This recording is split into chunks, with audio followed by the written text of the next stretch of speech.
And we're in the game, man. Welcome to Couch Command, episode 2. Oh, right, 2. Mm-hmm. Mm-hmm. Yeah, right. Yeah. 0, 1, the third 2. one? The sequel. Okay. Sorry, the threequel. Episode 2. And where we do a journey into geekness. I think that might be our catchphrase. And we'll be reviewing the movie Dune. With me today, I have Vangelis. Hi, I'm going to reveal something right now, Keith. Did you know that last night / this morning is the first time I've ever watched any cut of Dune in its entirety? Oh my god. That's going to be interesting. Okay, also with us I have Sabrina, the Void Cat Gamer. Hello, I am back. You can find me always on Twitch, Twitter, Instagram at that exact place, Void Cat Gaming. I was very surprised to discover that I had more history with this movie than the rest of y'all, except maybe Keith. So, all right. I'm excited to see what we're doing today. I'm a Dune baby. Then also we have Matt, the Doc Falconer. Hey, yeah, I think this is also the first time I saw this movie. I thought for sure. Ever? I'm pretty sure I've read the book twice, and I think I've forgotten it both times. But I think I think my memory of having seen the movie was just wanting the toys when I was a kid. Okay. All right, yeah. I guess we'll get into Duning and our histories with it, or, short histories with it, once we do that. But first, let's, Matt, what have you been geeking on lately? Not as much as usual, to be honest. I've just generally been distracted, but now that Cobra Kai is on Netflix, oh yeah, I've started to watch it again, because I watched most of the first season on YouTube. I think with you, Keith, one of the times I was in Wisconsin. Mm-hmm. And man, I love it so much, dude. Yeah, it touches my heart. It made me ugly cry once, and just pleasantly cry another time. It cares so much about I never thought of a Karate Kid world, but they did it, and it's real. It's got heart, and yeah. Yeah, and this is one of the most obvious things about it, but I just love that they're not making an obvious villain. It's just everybody has their reasons and the purpose behind what they're doing, and everybody's just trying the best they can. That's all it is. I usually hate that. I love my, oh my god, damn this. So people put videos on Facebook, and then it has that jump scare at the end that you don't know is coming. Yeah. That just happened to me just now, so I should not be looking at my screen. Sorry about that. Why are you? Yeah. Focus on us, screen. Keith. Focus on us. Yeah. We're doing a podcast. I've never seen a screamer on Facebook before. This is actually news to me. It was a TikTok video. What's that up in the crawl? So, oh my god. Anyway, don't know. But yeah. I like my bad guys bad. I like if they're evil, and I want to see them get the shit kicked out in the end, and I want to be glad it happened, and I want to hear about their sob story, and I don't want to sympathize with them. I hate when great bad guys turn around and become good. But this, Johnny, I love him now. Mm-hmm. I loved him as a bad guy. I loved hating him. But here, it's just what can happen to you if you let that much hate rule your life, where that hate can come from, and the humanity he has, where the discipline he's had that's kind of created some of his cruelty was also him protecting himself. And then now it's trying to teach others to protect themselves. And even though I think some of his lessons could be bad, he's teaching a young man who is a good kid, who is taking some of Johnny's bad lessons but turning them into good, and they kind of make each other better. It's just one of the most beautiful things I've ever seen. So, yeah. I'm just really... Hey, no, that's all right. Well said, Keith. What have you been geeking on? Well... Let me tell you about it. Keith, you say as if that's unusual, and that's not the entirety of what happened in episode 0, where we'd be we did this thing. You're I got you into it. Let me tell everyone how great it is. Sorry. I don't mean to, Mr. Frodo. I don't mean to. You're just a giant nerd like the rest of us. We know. Yeah. Right. You get excited, and that's great. That's the whole point of geeking out. And I think that what you said was well said, and it's probably very, very similar to what I would have said. But and I like their artful use of nostalgia with it, I think, without going overboard. And yeah, I think what you said, honestly. But besides that, I'm not geeking on a whole lot at the moment, but looking forward to talking about Dune. Cool. All right, Void Cat. What have you been geeking on lately? Yeah, I haven't really had as much time to geek out as I would like lately. I've been studying for my LSATs, plus like trying to write something. And with the streaming and me prepping tabletop every week, pretty much that's all my time. Just tabletop stuff. I finally started watching Umbrella Academy season 2, but I'm only a couple of episodes in. So far, I like it. There's a couple of storylines that I'm a little unsure about, but aside from that, most of my creative energy I've been that I have extra. I've just been rewatching Stargate Atlantis with my Twitch friends, community, whatever the word there is, friends. So actually, I guess I'm back on the Stargate Atlantis boat. You just finished it, right, Keith? Yes. Oh my god. Keith, Keith, what are you geeking on? Is it Stargate Atlantis? It would be Stargate Atlantis. Oh my god. Yeah, that was such a trip. I'm so glad you and so many people pressured me to get into Stargate. Last night was my last time in Atlantis. It was like the last day of school. It was just no. Goddamn. Don't go.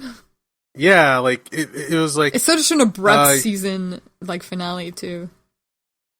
Yeah, series. it was like you sit around and you're like, oh man, there's nothing on, or I can't figure out what to watch, and then I finally settled upon Stargate, and then and at first you're intimidated to get into it because there's just a million episodes. You're like, oh my god, but then it being a million episodes is kind of a comfort thing when whenever you're bored or whenever you want to watch something, hey. Another new adventure right there until they're not anymore. So they're just not new anymore. The adventures are still there. You can come back whenever you want. I rarely do rewatches. I like not knowing what the mystery is going to be at the end. That's fair. But yeah, that was fantastic. Stargate is up there with Farscape, Star Trek, any of the best TV shows I've ever seen. At least Stargate Atlantis is. Stargate SG-1. You'll have to watch Universe before you can make a decision about that one. Oh, yeah, not looking forward to Universe, which does the grim and gritty Battlestar Galactica style of sci-fi, which, it can work, but Stargate Atlantis was already working amazingly. Yeah, tell me about it, Keith. Tell me about it. Yeah. Yeah, I was wrong. I made fun of it. I dogged on it. I may have even chuckled at hearing it was getting canceled because I was a snob, because I was like, why do you get to go on while Farscape got canceled? This is not fair. The universe hates me. I don't want to hear anything of it. But yeah, I was wrong. I should have supported this show, like many others. Thanks. This is satisfying for me because usually you're the one who's like, I introduced this person to this, and now they love it. And then I could be like, ha ha ha, Keith, you didn't introduce us to us. We introduced it to you. That one's for you, Breen. Well done. That was one of the greatest picks I've ever had. I can't take all the credit. Nope, no, yeah, there was a couple years before, I heard your enthusiasm. I went online, I was Facebook, I was like, can someone recommend something that has all the things that Stargate has? I didn't know Stargate had it, and there people were like, Stargate, Keith, yeah, you want to check out Stargate? I'm like, I don't want to check out Stargate.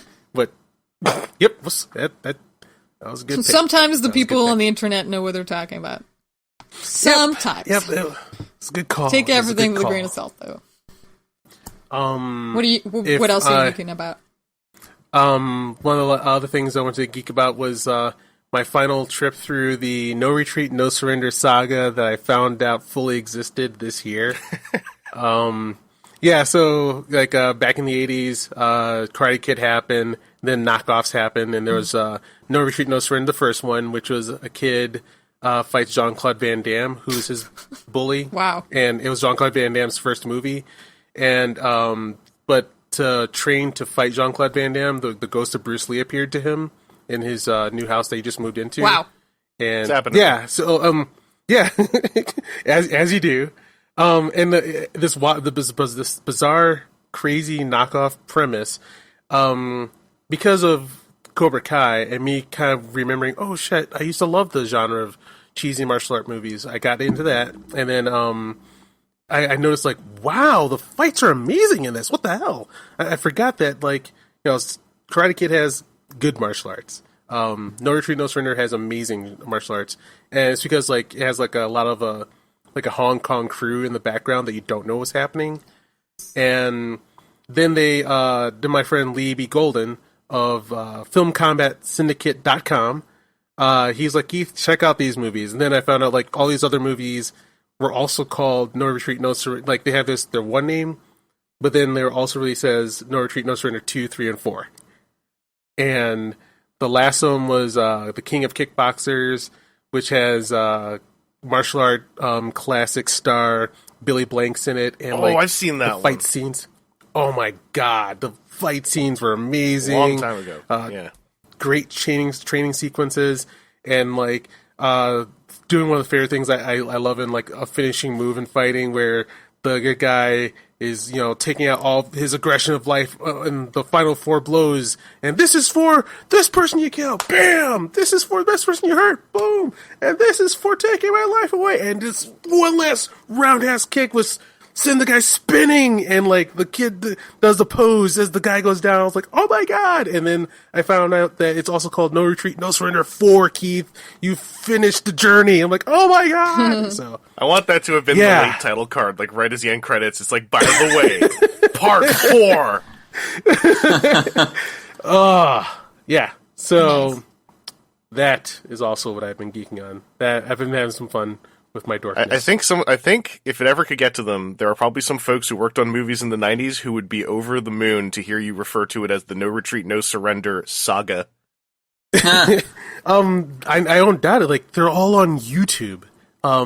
They're such forgotten classics that no one seems to care anymore, and you just click them up on YouTube.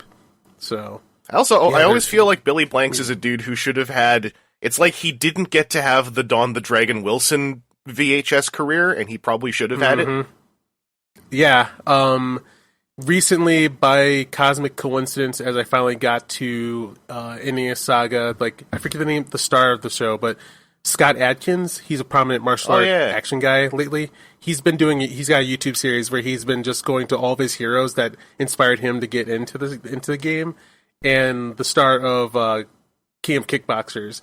Now he's got a dad bod and some gray hair, and he did an interview with this guy, and like he got tears in his eyes when Scott Adkins just started geeking out, going, the acting was bad, but that didn't matter. Like, you touched my heart, and like I've never forgotten you. I was like, thank you. And he said, and Billy Blanks is the greatest fighter I've ever been in a movie with. So yeah, Billy Blanks, only known for Tai Bo. Yeah. Yeah. I'll be honest. I didn't know that Billy Blanks did anything but Tai Bo. I had no idea until just now. Yeah, he was, to me, before he was Tai Bo, he's been cheesy action star, or, he never got to be Don the Dragon Wilson, but he is always in there. Wow. When I was in high school, we ended up with a VHS tape of a Billy Blanks starring role. I can't remember what it's called now. And I think he fights Kerry Hasegawa, Shang Tsung, in that one.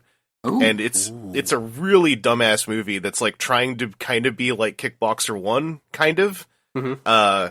And the acting's really bad. Billy Blanks is great because he's got an incredible look and really good skills, and he is an awful actor as like an everyman protagonist. Like, it just doesn't work. I bet. Just be a stunt man. Yeah, he's trying to be like a humble, local martial arts instructor, and it just comes off like he's reading the script out loud. Yeah, now I love him, nostalgia and all, and like knowing that like he's like touched people's hearts and he's a pretty great man, but he looks like a monster. Like he's a vicious looking guy. Yeah, and when he takes on the screen, like he's the you wish you could fight somebody this tough. And I can't see him as an everyman. It'd be kind of weird. The weird thing about the movies, even in the action, like this is a long time ago, so I might be misremembering stuff. Because I can't remember the name of the movie. I remember Go is the game of warriors. Chess is the game of politicians and businessmen, and I remember that some guy gets his tie snipped by scissors, and he goes like, "That was an expensive tie." Those are the two things I mostly remember. Sounds like a fun movie, though. Well, I also I feel like that Billy Blanks' action was even directed to be more like an everyman protagonist, and it just comes off super weird because he looks like he can kick your ass, and they're trying to have him be the underdog in a lot of the fights, Cool. and it's like really hard to buy. Right. Yeah, in King of Kickboxers, he comes out on the screen. He's got like these 2 tassels and like no shirt and some yellow pants on, and he's just like this vicious man. And I posted up on Facebook and like found out that is where DJ from Street Fighter comes from. What? Yep. So yeah, Surprise. yeah. Billy Blanks has touched a lot of hearts. People who don't even know it. They even made a Street Fighter movie when Billy Blanks could have been DJ. They cast nobody who should have been in that. I will. All right. Everyone. All right. No. I will make an argument for the miscast, but still beautifully cast Raul Julia as M. Bison. Oh, no, we're yes. talking about the guy who played DJ in the movie, who I actually can't remember. Oh, no, I thought Keith just said that nobody was in the entire movie. Even Raul Julia should not have been cast as that, although he was amazing, Right. and God bless him for Okay, it. so you were saying that not a single person was cast properly. Correct. Oh, I thought that they cast Ryu. One okay. person did a great I job. thought Ryu was alright. You know, I agree with that. Ryu wasn't bad. Also, I'd stand up for Zangief. Zangief had a good casting. My problem with Ryu is I found him forgettable when he should have been the star. Oh, yeah. I in the script, yeah. But, like, casting-wise, I feel like that guy could have been a 90s action lead. Like, Yeah. if you removed Jean-Claude Van Damme from the movie. Yeah, but Like you should have. totally. Well, I But- think him not being the star, kind of like going along with what you're saying, Vangelis, like isn't the actor's fault. It's the script. And Yeah, when he does I forgot which move he does, but when he does the one move in the movie, it was pretty cool. The Hadouken? Was it the Hadouken he did? I can't remember. He does a cheap Hadouken it's all where cheap. he's close. He's really close, and he does Hadouken, but it's more of like he punches the guy like a and there's double a flash palm. that happens. Yeah, like a double Yeah. palm hit. Yeah, it's like it's kind of cool in that like that's probably the closest to what Hadouken would be, I guess. Yeah. I'm Yeah, always ready to. Oh, sorry. Go ahead. Oh no! I mean, Guile's flash kick was good. I think he only did it. When he was fighting Bison, he had an excellent flash kick. All right. So there was that. But yeah, for the most part, the moves, the Evangelist, yeah. I think a lot of times they were trying to represent the moves in what would they be like in the real world in this completely unrealistic movie. Like, no, just go ahead and shoot a fireball. It's fine. Just do it. The things I'm seeing. Sorry, I'm not distracted. I am listening. And Are you watching more? Are you watching more? Scary- no. No more outside my scary stuff. outside my back door, a spider web floated by, and I saw the spider floating on it as if he's like flying, and then suddenly get pounced on by a fly, and they both like Oh my went to the God. ground, Wow, but tackled each. That spider's been waiting all his life to get that fly. That fly killed his father. They went down fighting together. I don't know what happened there. Wow. So anyway, but I do plan to revisit Street Fighter and like other bad movies like that, like Double Dragon and Super Mario Brothers, because I think they've aged well. you think so? Mario Brothers, I would say yes. Street Fighter, I'd say if you like the performances, 100% yes. I never saw Double Dragon. Yeah, that was pretty bad. Yeah. I think I saw Double But- Dragon once, and I remember really disliking it. Is it worse than the D&D movie? Oh, no. Oh, that movie boy. has Ray Liotta like trying to say D&D stuff while sounding like Ray Liotta. Like that's I think that's why I don't like a lot of Ray Liotta roles, actually. Man, Yeah. that Oh, D&D it's because movie, of D&D. that was so embarrassing for me because I was following every week of production news and telling my friends about the Grace movie that's going to happen. And like, guys, you gotta see this. And like, I got to know about the director, and I was like, guys, oh my god, forget about Lord of the Rings, okay? Forget about that. Okay. Forget about it. True story. I was like, Lord of the Rings, we've seen that before, okay, guys? It's not going to be mean, that you special. haven't- Dungeons and Dragons. It was, though. Yeah, it was. You hadn't seen it before. Ray Liotta in wizard robes, just going like, I can't remember any of his lines. Actually, I was gonna try to throw it out. I can't remember. Straight up can't remember any lines. I just remember he sounded really funny with a lot of his lines because he sounded. I mean, or are you talking about Jeremy Irons? I thought Ray Liotta was in it. What am I thinking of? I thought... It's Jeremy Irons, and he Really? goes, "Let their blood rain from the skies." Amazing. What are you talking about? I wonder why I don't like Ray Liotta, then. Oh, sorry. I mixed up Dungeons and Dragons with the Uwe Boll 2007 movie In the Name of the King, a Dungeon Siege tale. Oh, Okay. That's also a terrible movie. okay. I definitely didn't see that one. But I don't know how those two movies got crossed together in my head. I mean, But they're both pretty they're bad. both kind of medieval fantasy movies, and they're both god awful. It's got some great Ray Liotta in it. My apologies to Ray Liotta for attributing you to Jeremy Irons. My apologies to Jeremy Irons for attributing Ray Liotta to your fine work in Dungeons When and Dragons. they both inevitably listen to this podcast together. simultaneously in the same room Absolutely, yes. Over a glass of scotch. over I a love glass of this scotch. podcast. You're right. They're Got to gonna listen feel to this. so bad. I apologize to them both as well. Holy shit, they're talking about us. I can't believe it. We've made it, Ray. We've made it. Wow, they're of the strangely king. good at predicting the future. In the Name of the King, Fun fact. a Dungeon Siege tale is pretty darn worth watching with a group of friends when you can also just turn the audio commentary on at some point and stop watching the movie. It's from that era. There's an era in the 2000s of Uwe Boll movies where the audio commentary is Uwe Boll with... It's sometimes the first one was, I think, that zombie movie. It's Uwe Boll and two of the producers. And Uwe Boll is super into the movie, and the two producers are basically making fun of him for the whole commentary, and he doesn't get it. Oh, wow. That sounds fun. Well, then, as his commentaries go on, like, less and less people are in commentaries with him. Like, there was one for Blood Rain, which had some of the actors in it, and you could almost audibly hear them fall asleep, or, like, Oh, man. just they check out. And by the last 20 minutes of that commentary, it's just Uwe Boll on his own. And then there's one, I think it was for the horror movie in the museum, I forgot what it was called. It was like Pitch Black, but not Pitch Black.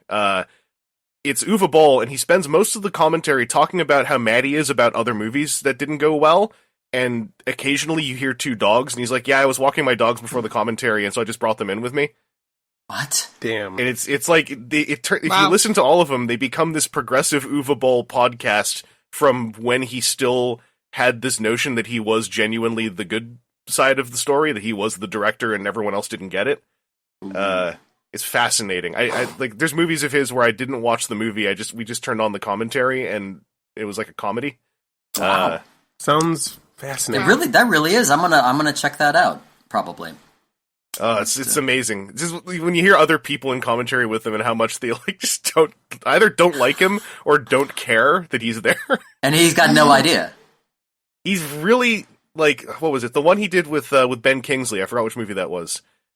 He had like the soundbite about how it was an honor to work with Ben Kingsley because Ben Kingsley is such a good actor that Ben Kingsley told him to not direct him. Ouch. And Uwe Boll was like, such a compliment to give me. Oh no. Ooh. Wow. There's some lack sucks. of self-investigation there. It sucks that Uwe Boll ended up actually being kind of a garbage person because, like, there once upon a time was the story of this really well-meaning, completely, like, inadequate director for whom, like, the world was kind of just dancing around him. I only saw The Dead. What's the gun game? Oh, the zombie one, not yeah. something of the House of the Dead. There you Yeah. go. I saw that, and I was blown away by how like bad it was. Because like you hear like the legends of it's so bad, but then like it's far worse than you can imagine. And my jaw went slack. Like there was like a section in the movie where people were running backwards and shooting at zombies, and then for no reason, cut to just gameplay. Yeah. Or That doesn't match up with the scene, but it's just gameplay of the game. Then go back to the movie, and there's- it's just like there's characters who don't die on screen, but when they die, it cuts to like a circling dolly shot of them in a dark background that says like "Game Over" or something. oh my god, Jesus, it was amazing. I just Wow. like how do you? Yeah, you can't try to do that bad. It was amazing. If that dude had become humble and self-aware, I think that his movies would have been really fun to go back to. But instead, it kind of just sucks. Like I have my good memories of those audio commentaries. But Yeah, well, speaking of audio commentaries, Evangelist, what have you been geeking on? oh, geez, Uwe Boll audio commentaries. I got stuff I'm about to geek on. I guess there's a bunch of things I want to watch that I haven't yet. Like new season of Agretsuko. I'm looking forward to watching that. On the sad side of Netflix news, they confirmed that Altered Carbon is done because Netflix sucks. and all good things have to die before their time. I really like Altered Carbon for various reasons. I'll be going back to finishing that. The second season is really worth watching along with the first season, and the anime prequel was actually pretty good. Oh, I didn't realize that was a thing. Yeah, they did an anime prequel, and I found the English dub was not amazing. However, there is a hidden gem in the English dub that I wish you could weave into the Japanese language audio track. Which is they got a guy to play an AI character who runs an establishment, and they grabbed a certain actor from the live action series who would be perfect for that, and he does a very good job. But I had a birthday, and then I also bought a bunch of Transformers. Hey, so that's primarily what I've been Happy birthday! What did you get? Transformers. For my birthday, I only got Transformers trading cards because that game I want to still collect all of it, even though it's been announced as dead due to COVID. Right. But I got me a box of the Final Wave. Had a fun stream opening a bunch of that. Nice. I also got 2 board games, very, very high-end board games by a guy called Vital Lacerda, whose games I've wanted to play since earlier this year when I got into all this. So I got a game called The Gallerist, wherein you're running an art gallery, and you're sending staff around to try to buy art for your art gallery, and you have to deal with like artists and whether or not they're present for doing signings and stuff. That's a board game? Yeah, it's like up to 4 players, and all of Vital Lacerda's games also have solo modes where you play against an AI called Lacerda. So in The Gallerist, it's like a pawn who basically just like walks around occupying spaces while you're trying to do stuff. Just stands in your way. Like a cat. Pretty much. Yeah, it's just, it's the game designer is just standing there staring at you whenever you want to do something. Like, no, I'm here. But I need to go to that space. No. I'm gonna stand in this doorway, whether you want me to or not. Welcome to my What's game. this game called? This is called The Gallerist. It's all of Vital Lacerda's games right now get released by a company called Eagle Griffin Games, where they do very expensive, very large box, high-end releases. All the art is by this guy called Ian O'Toole. It has like custom inserts and stuff. It's really luxury stuff. But I heard they were really cool games, and I was eyeballing some of them. So my fam got me that one and another Vital Lacerda game called Lisboa, which is really fascinating to me conceptually because it's based on real history of this city called Lisboa, where in 1755 it suffered a massive earthquake followed by a tsunami followed by 3 days of fires. Damn. So in the game, you're playing as a noble who's working with the Marquis and the church, because that's who runs things in 1700s. You spend like a couple decades trying to fix the city in a way that also helps you as a scummy noble. So you're trying to make nice with the church and make nice with the Marquis and do trading and stuff. So it's a super complicated looking game. It's very heavy stuff. But what's cool about it is it's really heavy, but the only things you do in the game is when it's your turn, you play one card out of your hand, and you either put it on the board, or you put it on your player board. And that's technically all you're doing. But then there is an enormous flowchart of effects that happen depending where you play it and what the state of the board is. Yes, I love complicated board games. I didn't know I did until I got into playing some solo ones, and I noticed like I was playing some of the heavy solo Euros, and I was like, I actually like this.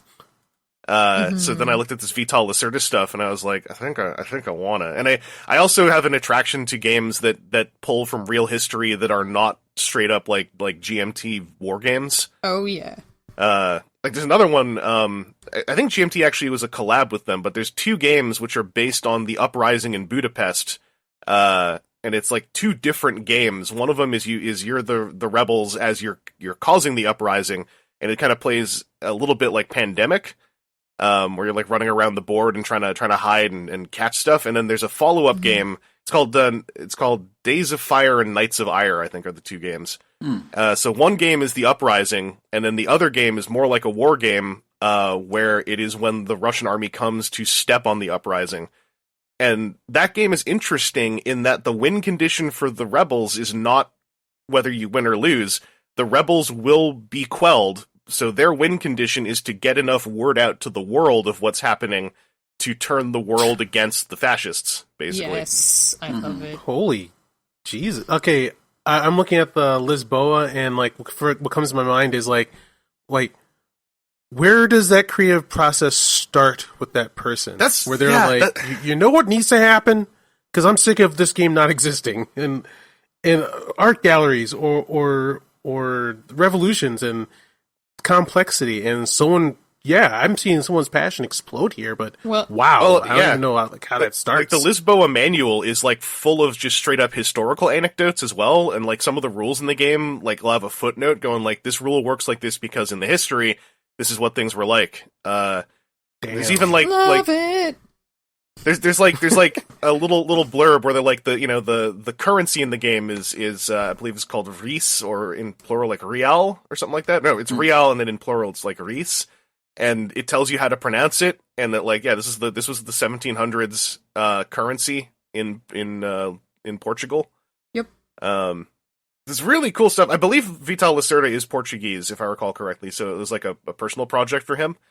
Like other games he has that I'm looking at he's got a game called On Mars, which is a Mars game, and a lot of people like a game called Terraforming Mars. It's great. But On Mars is like a way more intense thing where like there's the surface of Mars and there's the space station, and those are like two different sectors on the board that have multiple sectors inside them. And then he's got another game that's out. It's very popular called Kanban, where you're running a car manufacturing facility, and they've got an Eagle Griffin super version coming out soon that got kickstarted some months ago called Kanban EV. And the guy who did those games about Budapest is doing the solo mode for that game, and that guy David Turchi is also really good. So anyway, it's a whole thing that I've only actually been into for the period of lockdown so far, but the period of lockdown is increasing every single month. So more knowledge that's you've filling been my into head. it for a while now, and it's not how long you've been into it, but how much time you've spent on it. Yeah, and lockdowns felt like years, and so it's technically like I've been spending years slamming my head into this stuff. But I do recommend, if any of this sounds interesting to anyone, like look up One Player Guild on Board Game Geek, look up solo board gaming on Reddit, look up solo board gaming on YouTube. You'll find tons of stuff. There's fascinating stuff in there. But I also got some robots, and I had a Twitter thread go apparently. It had triple digit likes, so I call that viral. Yes. I got, so Mastermind Creations has an offshoot line called Ocular Max. What Ocular Max is, these are guys who make what they call the third-party Transformers, which is IP-infringing transforming robot toys that are, as physical objects, they are designed from the ground up. As artistic objects, they are fully pulling from the Transformers' intellectual property unofficially.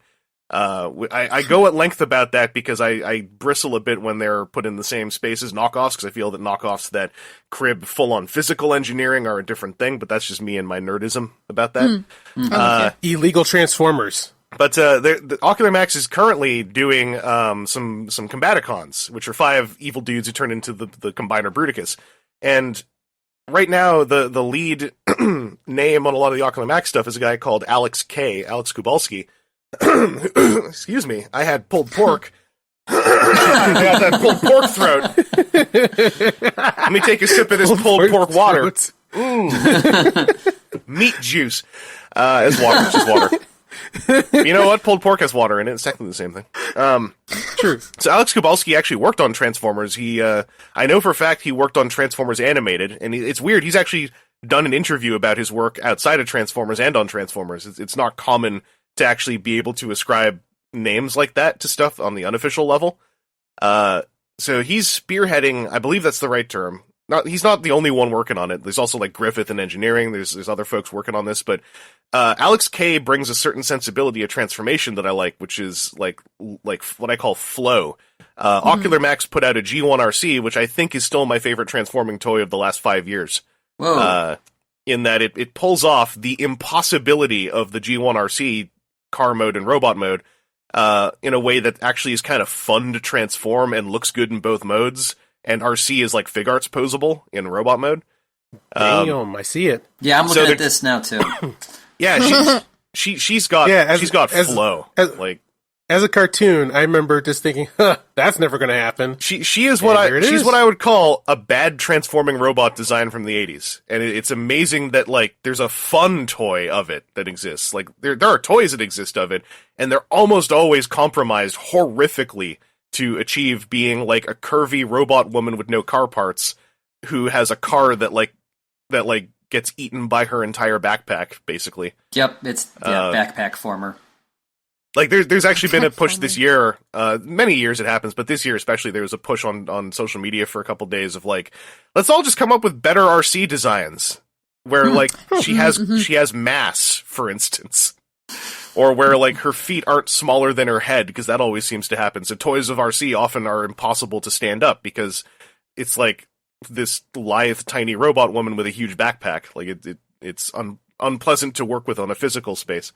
So this Bruticus, the big draw for me, among other things, is that it's called the all-built-in combiner. So what they're trying to do is that when these 5 guys combine, usually the feet and the fists and parts of the torso you'd add on after you put the 5 masses together. So this set, they're trying to have everything built in. So the guys who turn into arms, the Bruticus hands are built into them. Same with the feet. The torso guy basically has another entire torso contained inside of his body. So I got 3 of them. I got the torso guy and the 2 arms. So I was having some fun yesterday. Because they also designed him so you can just smack the arms onto the main guy. And he just... Picture has appeared in Discord. That is incredible. It's got a caption with it. Because he... Beefy ass arms. He's got good silhouette. If you scroll down, it went a bit farther. I was really proud, actually, of the 4th picture in the series. Because it's a good muscle man pose. And I like the idea of him pulling this huge muscle pose and going like, individual consumer action is a drop in the bucket at the foot of the throne of systemic corruption, dweeb! Dweeb. But I've been having a lot of fun with those. I also got some new Transformers. They got a whole bunch of Generation Selects that are showing up in EB Games here. So they're like repaints with new heads, kind of BotCon style exclusives, but done more accessibly and better. And I've been picking some of those up. Another third-party Transformer, someone did Minerva, the female headmaster from Master Force, who came out in the States as Nightbeat. So this company called Fans Hobby did a version called Athena, which is a pretty fun toy with a couple problems that, definitely I'm glad that when I opened the parcel that came in, I opened her up and messed with her first, because that parcel also had the 2 arm guys from this Bruticus, who I found way more fun. But yeah, but I've been doing a lot of the toy stuff, and I barreled through Ultraman Z to catch up on that, because cool. It's a good show with a good opening. Hell yeah! God, that opening just slaps. I think that's what the kids say. Slaps. Yeah, it slaps. I've been saying that. You know what I love is because that show is airing simulcast on YouTube with chat replay. You can even go and relive it. There's 2 things. A, the Ultraman Z chats are like at least quadlingual, if not more. Nice. Cool. Which I love. Like, there's constantly people complaining in those chats. Usually, and maybe it's because it's the only one I can read, it's usually people saying, can everyone please speak English? Where I'm like, yeah, right. But it's at least quadlingual of just people flipping out about Ultraman.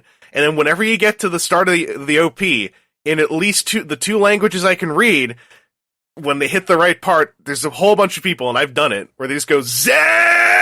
Yep. Ultraman Zed! And then you'll see, I'll do it, you'll see other people do it in English, you'll see it in katakana from some of the Japanese fans, with like the Z, and it's like awesome. 5 million characters. It's so good. That feels good. That's good to hear. Like, yeah, when I listen to that, I'm usually alone, so I do just start putting my hands up in there and just start going, yeah, fucking sing that song. It's a good song. Go ahead. I love international fandom responses. It's like, it doesn't matter where you're from, what language you speak. Are you a fan of this thing? I'm also a fan of this thing. Let's do the thing together. that Ultraman YouTube channel is like, I think it's unintentional. I don't think it was ever meant to be that. I think that it is a response to the pandemic to some degree. In a great way. That Ultraman YouTube channel is beautiful. Not just for simulcasting a show, but if you start digging into it, like they're putting up full episodes. They put up the last Sakamoto special, and they put up its English dub, which I didn't realize until I went to share the link and accidentally shared the English link off of a YouTube search. And then I was like, wait, what? So did you see the thanking the fans for like I think 1 million subs. Yeah, I think is that what they were thinking? They got their diamond plaque or whatever, and so they had Ultraman. Yeah. They had Ultraman, the Ultraman, Ultraman's Man-san, Nissan, which is my favorite thing from Zed.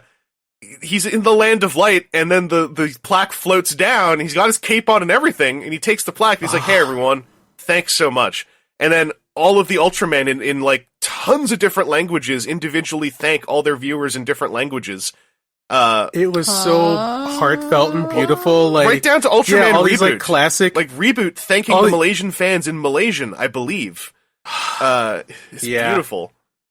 Yeah, like it was like you get like all these classic Ultraman throughout all of like time, and then like each one of them saying thank you in different languages. Like you get the English one, like thank, like I just when it happened in English, I was like, wait, what? Wait, what's happening here? And then like this language is just like the music's playing. You're like, whoa, you can feel like we're all together watching it together. That last New Generation special that introduced Reboot in live action. The English dub is not amazing, but it's better than you might think. And like, if you've already watched it, go and give a view count to that English dub as well. Like, show support to all of this. That channel's doing good work, and the more you dig in that channel, they even have like for little kids in Japan, they have bits with like Ultramen doing like early morning exercises. Yes, I love that. And they've got like an Ultraman Z audio drama where all the visuals are still images over backgrounds, so it's basically a live-action visual novel of, like, Ultraman Zero and Z. And it's not been closed captioned, so I don't know what they're saying fully, but the aesthetic is like a visual novel. It's amazing. Cool. And then the fun byproduct is when you have stuff like Ultraman physically accepting a YouTube plaque, people then, there's an image going around on Twitter I think it was a Japanese fan. And you can tell from the graph, they were like, okay, if he's holding that plaque, and we know Ultraman is this big compared to a building, that means that plaque is actually this big compared to a building. So YouTube sent them a gigantic plaque. To which someone immediately responded with a screen cap from Ultraman Z of Z when he's human size, and going like, or he did this. Yeah. It's like, okay, dorks. Okay, Dad. Way to ruin it, man. But the math. Yeah. Apparently it's doing really well over there too. Like in this series, like the human team has like their own like giant robots based off of like classic monster robots, and those robots have been selling out. They just fly off the shelves. Like there's Savenger and Wyndham, who was in that movie we did the podcast for on HG Radio, and like I was a big fan of it, and like that Wyndham never came out, and finally Wyndham's come out, and then it's sold out.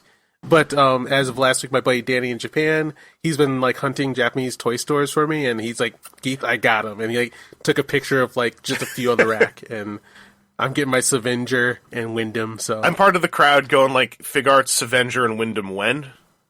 Because they're going to sell out the moment they do them. Like they're they're in the op and everyone loves them. Are you going to get the King Joe custom? I've been eyeballing it because it looks like it's in scale to my Figarts. I don't usually do vinyls only because it not for any like angry reason. It's just like it's one less thing to pursue. But King Joe Custom as a combining toy, I'm like, I don't think they're going to do a Goken of that. And I have Solo Chigoken King Joe back in BC. That's my problem with this King Joe Custom, because this King Joe Custom, I think it's plastic and not a vinyl, and I want the vinyl. They'll do a vinyl though. I hope, but I don't know if it's also in scale with the other vinyls. It is, yeah. So I'm not sure if it's in scale with the figure arts. Well, the vinyls are a little taller. Yeah, it's like I'm okay with like a half head off on a lot of scale stuff, because I'm like perspective usually solves a lot of those problems in photos. Mm-hmm. And I like combining King Joe toys. Like those always make me happy. Also, I went and did wiki diving because I enjoyed the King Joe episodes we had on Zed recently. Like small spoilers from several weeks ago, even though he's all over the episode promos. But that was also the first original alien they introduced in Zed, and I loved him. The Barbossa aliens, or the Barossa aliens. The Barbossa. That was a new one created for Zed? Yeah, because I went to check, because I was like, Zed's been using so much classic stuff, and this Barossa thing, with all the spiral parts and like I like the fact that Barossa is like a scary ultra Q kind of alien until confronted by another alien, in which point Barossa just, it turns out, is like a little, like, for lack of a better term, pardon my language, a little shitbag. Like, like this little scumbag with a backpack full of swords who throws dirt in your eyes. Oh yeah. Like, I love that he actually was kind of just a weed as a fighter, and then the end reveal of, like, he said his siblings are going to come for you. It's like, and what? And they go to the Barossa planet, and it's just like a million Barossas going like, who killed our brother? And it's like, oh man, like, he's already kind of, he's basically like such a little rat bag. And then when he gets in his giant robot, he's all like, I'm an alien that's above you humans with your vocal cords. And so I'm like, no, when there's like 50 of them, they're totally going to be all like, we are a super society, and we are greater than your pathetic vocal corded organic whatever. And in the moment Ultraman like corners one in a room, it's going to be like, throw dirt in your face, and I got 50 swords. Fights like a weenie. But yeah, Ultraman has been killing it. It's been fun getting right back into Ultraman and caring about giant monsters and going, so which vinyl do I want this week? I mean, you're supporting the show in the way that they would like you to support it. I appreciate also the simulcast. The specific things. I like how the simulcast has the commercials, but they're like, we don't need to close caption these. Yeah. It's okay. You guys you don't need to know these. It's fine. Yeah. You guys know, you know what you want to buy. Yeah, if you can understand this, it's because you can buy this in a toy store, and if you can't, we already know you're going to figure out a way, and, go to it, I guess. Thanks, Danny. But yeah, that's more or less what I've been geeking on. I can flex a thing actually briefly. I got another review sample from the Bumblebee movie of a cool sound wave, and I'm looking forward to reviewing that. Ooh, very nice. I should find you that photo. Looking forward to seeing the review. Yeah, it's from that DLX line I've been yelling about. Let me find you. First, I'll find you something horrible. This is for you, Keith. This is my artistic piece of toy art that I did with Waluigi and Austin. That's not it. This is with Waluigi and Austin St. John's head. It's a piece of Austin St. John, also known as the original Red Power Ranger. It's a piece of art that I did. Oh my god. Oh boy. That is horrifying. Yeah, horrifying. It looks like something that you'd see on that freaking Hannibal TV show that was on What's My Time. I got a little carried away yesterday. John. I got a little carried away last night. I didn't sleep much, and I was very productive, and I was like, I'm just gonna roll with the productivity vibe until I pass out. But this is the that image is gonna be. Ooh. That's nice. 0. Wait, so you were doing this while you were watching Dune? Oh no, I did all of this, and then I started to get sleepy. And then I got a second wind and was like, I should watch Dune before I go to bed. Damn. I had to pause Dune a few times to go get, like, snacks. But I did watch it. And does that sound wave transform? No, but he has an accessory in his chest. Oh. Referred to as foldable Ravage. Nice. Because third-party licensed pieces like this, usually the caveat is because they're licensed, but licensing the IP, the one thing they cannot do as products is be convertible, because that would be stepping on the toes of the license holder. So usually they're just action figures, but every now and then, usually with Soundwaves, that being twice, a third-party licensed official Soundwave figure will have a foldable accessory that goes in the chest. So this Ravage, is right out of the movie, folds up into the shape of basically a box. It looks like that little quadruped squashed up, but it actually transforms a lot. Like, I was surprised how much transforming it does for something by a company who don't do transforming pieces. Nice. Anyway, that's all I've been geeking. I keep remembering things, and so before I remember another thing, I'm gonna staple that mouth shut. Click, click, click, click. Actually, since cool. I didn't say much about what I was geeking on, Vangelis, but you were saying reminded me of something. I bought a great big third-party Transformer. I got myself a GT99 Rebuilder. Oh, is that the box set version? Yeah. It's basically Devastator? It's Devastator. Yeah. And he's like 17 inches tall or something like that, and it just like takes over my entire shelf where I normally have like a bunch of smaller action figures. And it's big and ridiculous, and it's difficult to pose, and I'll probably never transform him out of Devastator mode. But it's really freaking cool looking. This is specifically the Generation Toy version which I got to borrow samples of the 2 leg robots because they were the first 2 who came out. I really like this version because Generation Toy don't go for a slavish screen accuracy. They go for a very, I would call 2000 style thick robot approach. Yeah, that sounds about accurate. Yeah, he's real thick. Yeah, like they kind of all their parts. Like even if you look at his fingers, you can see it. Even like everything's kind of just puffy. Yeah, I like that approach. Yeah, but it's really fun. You know, I'm probably not going to buy anything like that for a long, long time. But it's I don't know. I'd never bought an expensive third-party Transformer before, so I don't know. It's just kind of nice having one around, I guess. It's a cool design, and I'm glad they were able to put out like this highly discounted box set because this thing's come out in a lot of colorways.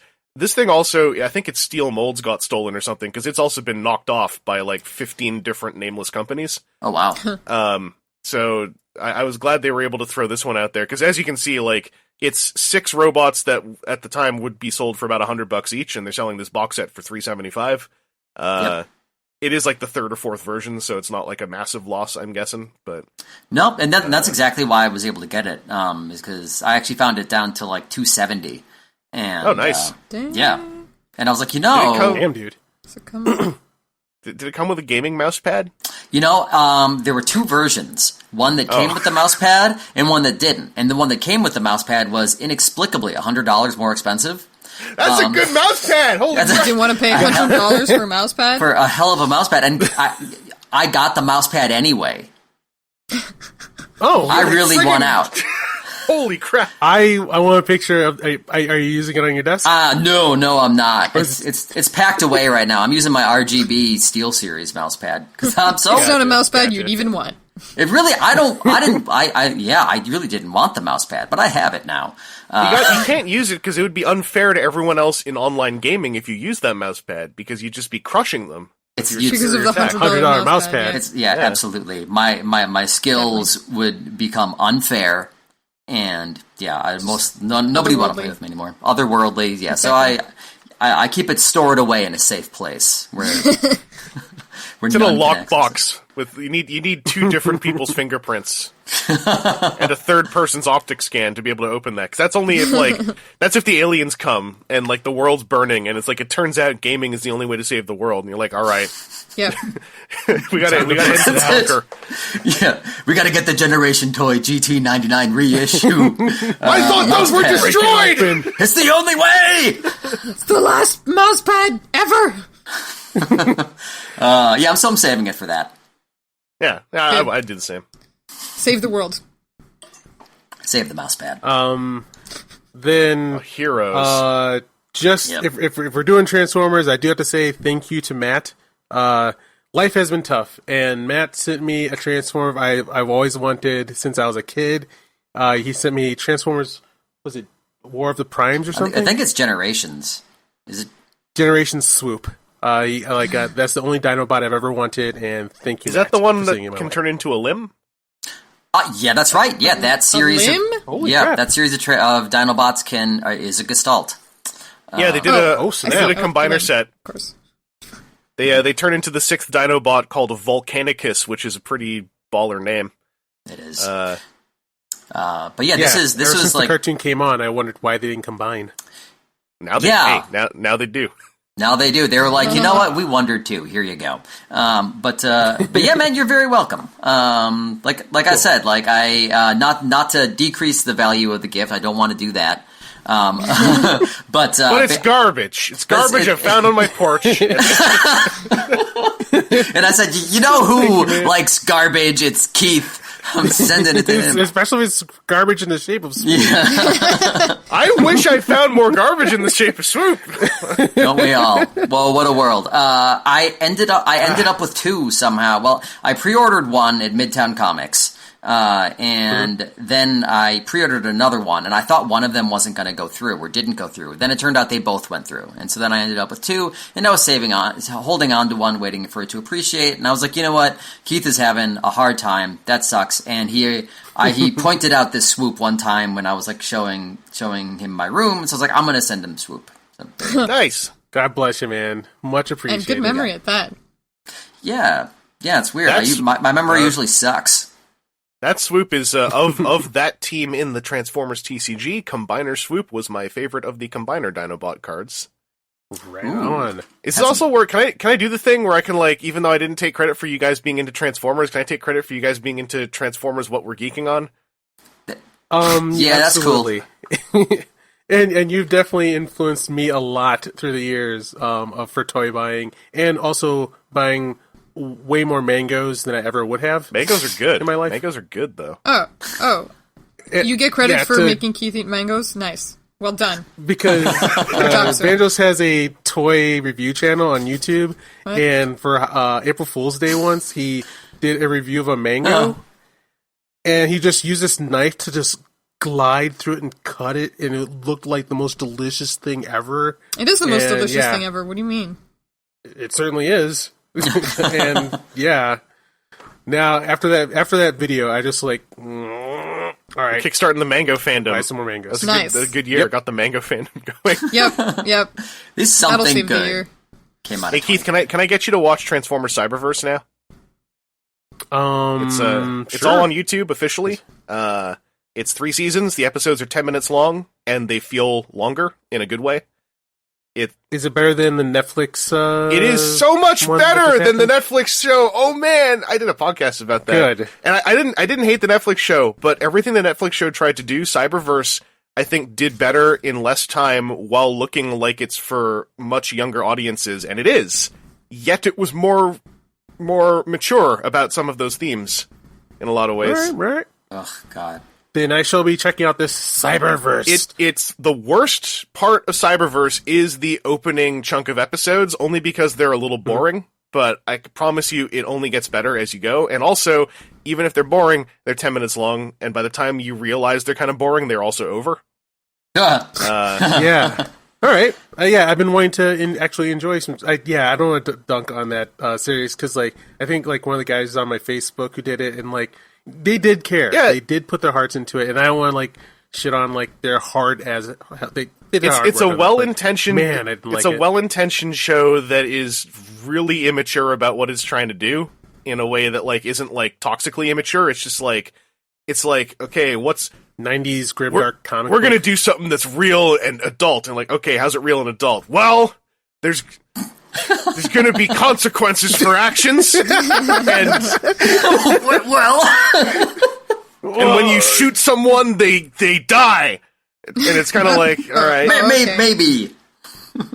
Like, it's got good stuff in it. I would say, like, if you haven't watched the Netflix show, is basically it's episodes. It's just like a 2.5 hour movie. Yep, and it's basically a really decent 90-minute movie that's a bit long. And it's got some good. Episode 5 has excellent bits. I really like the world building around the very brief world building around Sound Blaster.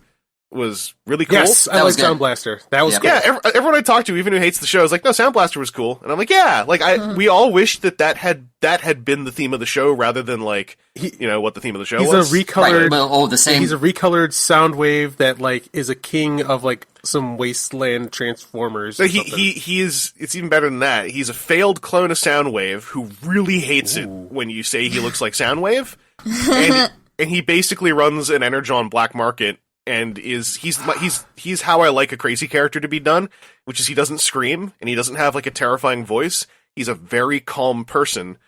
And then if someone like tries to break into the room out of turn of the line, he just gets up and shoots them in the face and kills them, and then sits back down and goes like, anyway, what were we talking about?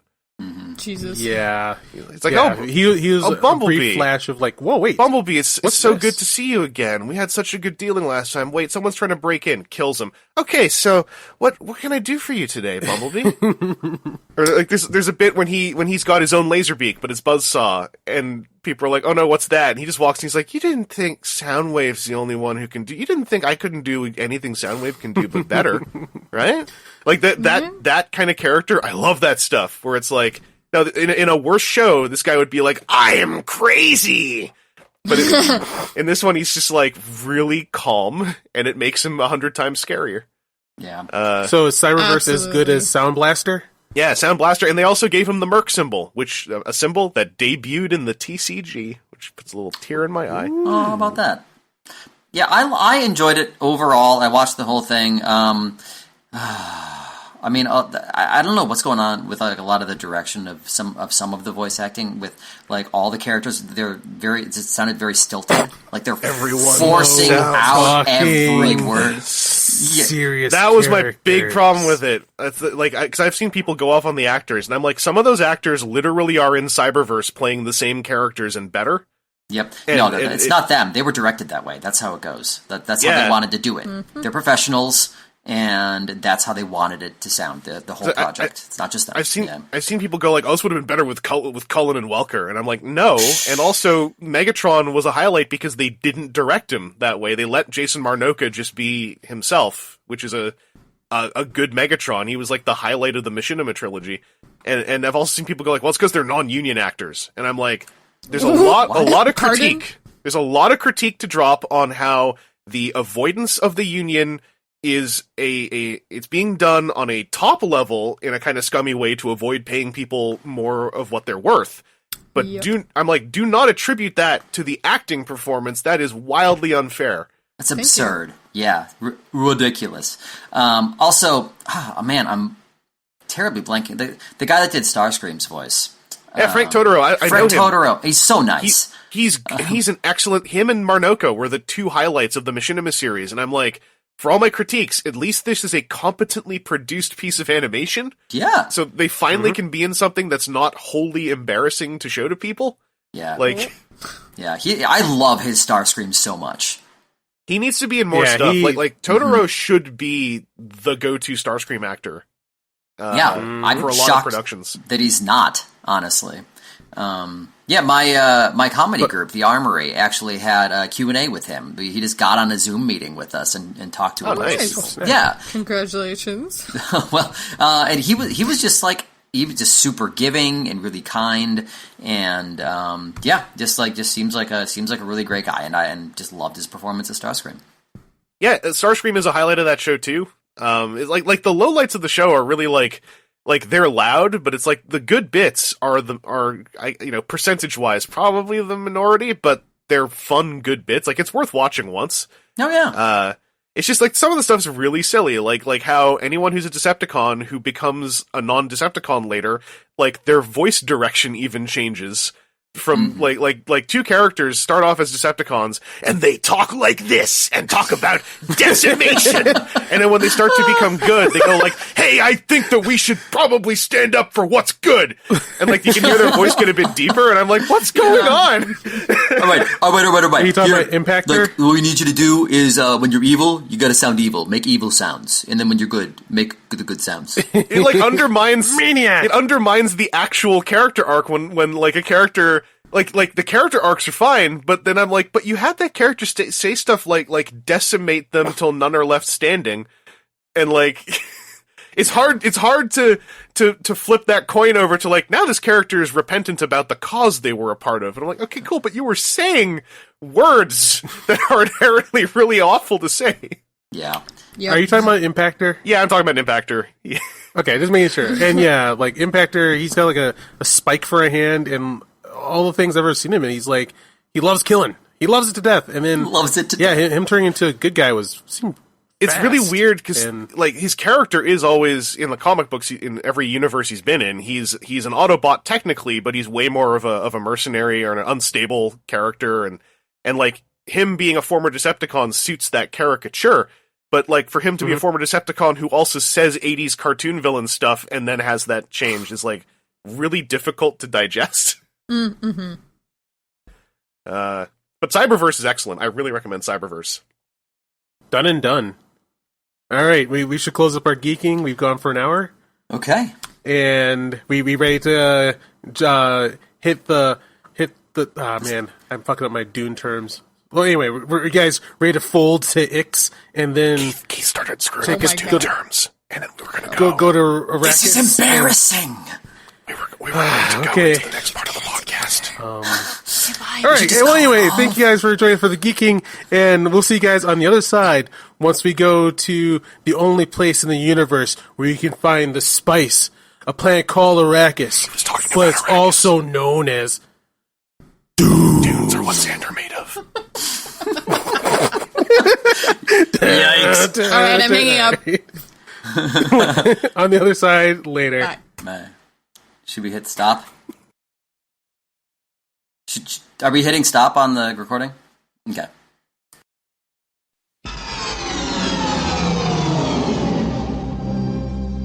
A beginning is a very delicate time. Know then that it is the year 10,191. In this time, the most precious substance in the universe is the spice melange. The spice extends life. The spice exists on only one planet in the entire universe. The planet is Arrakis, also known as Dune. You are about to enter a world where the unexpected, many dangers exist on Arrakis. the unknown, an incredible secret has been kept on this planet, and the unbelievable meet. I see two great houses, feuding, Where kingdoms are built on earth that moves, We have one sign the likes of which even God has never seen. and skies are filled with fire. The prophecy which will cleanse the universe and bring us out of darkness.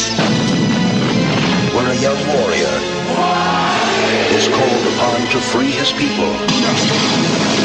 A world that holds creation's greatest treasure. He who controls the spice controls the universe. And greatest terrors. A world where the mighty This is genocide. The deliberate and systematic destruction of all life on Arrakis. the mad, I will kill I will love you forever. and the magical him! Father, the sleeper has awakened! will have their final battle. Long live the fighters!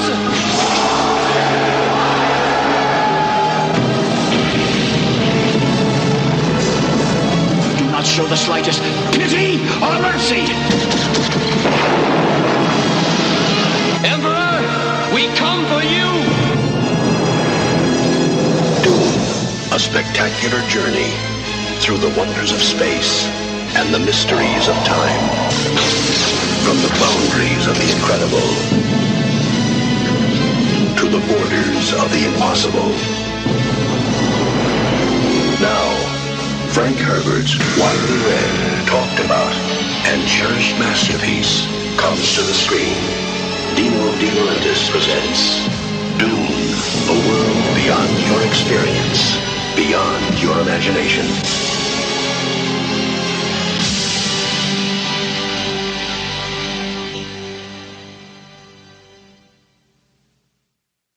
All right, welcome back to the podcast, and we're And going to talk welcome about to Arrakis. Oh boy, we Also folded, known we as- folded there. Dune. The second moon. All right, so Sabrina, tell me about your history with Dune. My history with Dune. I'm sure you've heard me say something very similar to this before, because my history with Dune is very similar to my history with Star Trek, and with Star Cool. Wars, and with Stargate. When I was a kid, my dad watched a lot of sci-fi, and sometimes I would sit on the couch and watch sci-fi with him. And sometimes he made us watch sci-fi, and we all as a family watched sci-fi. It was very excellent. I've seen Dune many a time, from the point in my life where, when you're, like, younger than 8, tracking plot is not really as important as just, like, looking at all the things and being like, cool, what's happening now? Cool, what's happening now? So I met Dune and Star Wars both before that age, or before the time when I started paying attention to plots. And, like, the Blue Eyes thing was really cool for me. I was obsessed with the sandworms for a while. So, like, in my brain, it doesn't make sense to me that most people haven't seen Dune, considering the vast amount of people that have seen Star Wars. I'm always like, you watch Star Wars but not Dune? But I don't, but why not? But why not?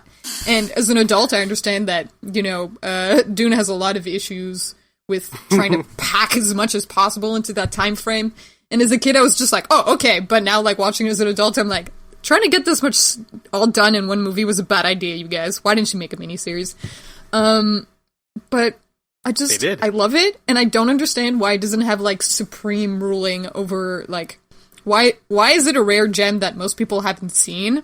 It should be just, like, in the forefront of people's knowledge of sci-fi from the 80s. That's how I feel about it, so I'm, like, always surprised. I watched it last night with my roommates. They had never seen it either, and watching them react to it was just, like, satisfying. But what were the reactions? Like, what did they think?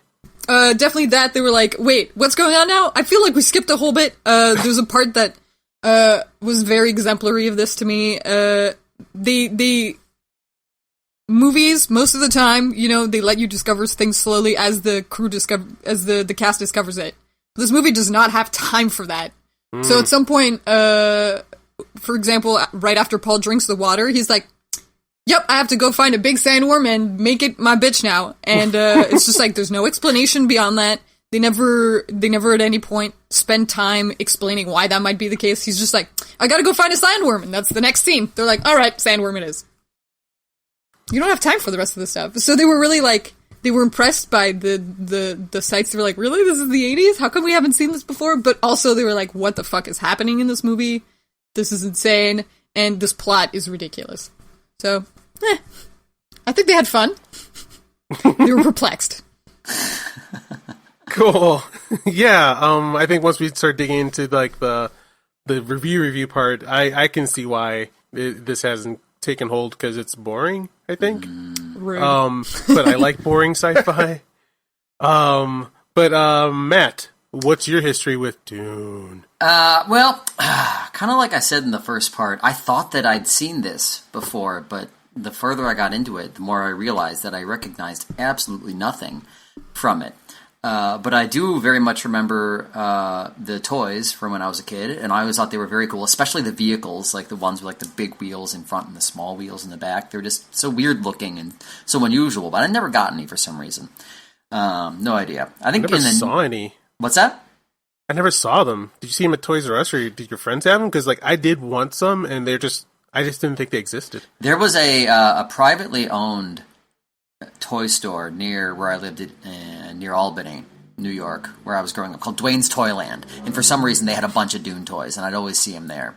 Because they had, like the upstairs that had, like, the kind of, like, more general toys, like, you know, your Thundercats, Transformers, G.I. Joe, Barbie, etc. And then downstairs, they had the weirder stuff. You know, like where they had like Dune and like Shogun Warriors and stuff like that. So they were always down in the basement. And in the 90s, I tried to read the novel and I failed. And I think maybe 10 years ago, maybe less, I tried again and I absolutely loved it. I think the novel is amazing. I actually want to reread it just because I remembered nothing from the novel as I was watching the movie. So I think it bears a reread. And I also recently got the board game for Dune. They re-released that. I heard that game is awesome. It's crazy, man. Like, it is so much. It's very much like the movie and the book and everything. It's a lot of political intrigue, a lot of backstabbing, a lot of making alliances, and it's kind of, you know, you all have different goals and everything. I had a group of friends. We all got together. We played it, and none of us really, I don't think, figured it out or had that much fun. But after we played, like a few weeks later, like one of my friends, like we ended up talking about it, and we both, for some reason, just really wanted to play it again. Like, neither of us understood it, neither of us had a good time, but we both wanted to play it again. Yeah, the story of that game in Capsule is it was like a legendary, like, you know, multiplayer, the more players the better kind of political tactical game from, like, I think the 70s. That's right. And then, for whatever reason, like, the rights of it fell into this limbo where it became this rare, non-reprinted game until, like, a year or two ago, where someone finally got the rights and reprinted it. Only reason I haven't bought it is because I heard it's so good, and it sounds like my kind of thing, but it, like, needs a big player group. Yep. But I've heard it's awesome. Yeah, it's, like, honestly, I would recommend it. I think you would have fun with it. It is very complex. But yeah, it's better with a group of people, because, like, if you have any, I think we played with 5, and it worked, but I think it would have worked better with 6. Like I heard it's like minimum 3 or you're not getting the game, basically. Totally. Well, because actually I was in House Atreides I was House Atreides, and like immediately everybody betrayed me. All of my soldiers got wiped out. And this is like a bunch of people that hadn't ever seen the movie or read the book. They're like, "Oh, we got to get this guy," and then they all teamed up with each other, and I was by myself. That's amazing. Yeah. That's just amazing. The game itself evokes the story. Mm-hmm. Yeah, only in the end, I did not win. I never recovered, not even close. Did you drink the water of life? I mean, I never pulled that card. Never pulled the water of life card. I think is the problem. There's probably for the my best. problem. You know what it does to most people. Right? Exactly. Yeah. Do they usually House try and Atreides. fail? Is it when they drink? Do they try and fail? I don't think. I honestly. They drink, they die, Keith. Yeah. They tried and died. I don't know. I'm actually looking at the board game right now, and I'm not sure if there is a life water, water of life card. But now I kind of want to open it up and see if it's in there. All right. To be clear, we managed to talk about board games even after the geeking over part was done. I didn't do it. Well, we are talking. Hands in the air. We are talking about Because Dune. we're all board game nerds, except maybe Keith. Maybe. No, I'm out. I don't board game. Yeah. There you go. But I think I'm a nerd. I'm cool. Yep. All right. So anyway, that's my history. Why is everybody of laughing? Dune. Yeah. We're laughing with you. Okay. Yep. Anyway, look, that is quite the history. I did not expect anyone to pull out the board game card on that one. No. I thought it was going to be me. I was going to, as a gag, say like I primarily know Dune as a popular board game. Aha. But yeah, Vangelis, you do tell. What is your history with Dune? My Dune stories, when I was a little kid, like younger than the age of 8, my parents, I think, watched it because my brother wanted to watch it, and I have memories of Dune, and I remember it was very confusing to me, and I didn't understand what was going on or why the movie seemed to take more than one tape or was played over more than one night on TV, and also I realized as time went on, I began misremembering other movie scenes as being from Dune. And then once on the Canadian version of the Sci-Fi Channel, I saw the ending of Dune because I was confused about this old Patrick Stewart movie, and I didn't know it was Dune until the credits were rolling, and then I got confused because I thought Dune was about a weird meat monster man in a glass tube muttering about the spice. Oh, yeah. And so I assumed this was a different movie about Dune. Because I really misremembered Baron Harkonnen enormously from when I was a toddler. So last night is actually the first time I ever watched Dune. All I knew about it is that there's multiple cuts, that the production of the movie is a massive piece of drama one can read about, which I then read about after I watched it. I like David Lynch a lot, and I popped when I saw Kyle MacLachlan, because I like the two of them specifically because I've still only watched like half of it, but I really liked the half of Twin Peaks I watched a few years ago. So I like those two a lot. So I was kind of excited to watch this movie, and I ended up having a pretty good time with it. I think I heard a lot of lines that as I watched it, I realized I've heard people reference for years. So I felt like I was the odd one out for having not ever seen it. Because like I was like, oh, that's where the Sleeper Awakens comes from. That's where Fear is the Mind Killer comes from. Mm-hmm. I thought people made that up on their own, but they were not original. But that's my history. Is like I just was very disconnected from Dune, and then I knew there was a video game, I knew there were TV shows, and it was always to me like, oh, this is like kind of venerated sci-fi thing from before I was born that I don't really know. And yeah, then Keith was like, let's watch Dune. I was like, all right. And for reference, I watched a 2-hour some minutes version that was on YouTube, which I believe was the theatrical cut. And I went to, because I thought there were Blade Runner numbers of cuts of Dune, but it looks like there's a theatrical, there's the extended /TV version, and then there's like variants and fan cuts that are spun off of those two main ones, if I understood correctly. So I saw the theatrical. I've seen the TV version and the theatrical, and I have a fan edit that someday I'll be watching to see. There was a fan edit in my recommendations, but it was 3-something hours long. Oh, yeah. Yikes. I did watch an alternate ending right after I finished, and I was like, that ending is way different. I wonder when the one with the cape was filmed. And then I read about the whole. Reading the story of that movie actually, I think, makes the movie even better. Yes. What's the alternate ending you saw? It was one where, like, he, instead of putting on a cape and becoming, like, literal god, he, like, turned around and went over to Rachel from Blade Runner. And I was kind of sleepy, so I don't remember what he said, but he was like, something. I think he was gonna, like, become the emperor, and she was gonna be the emperor queen or something.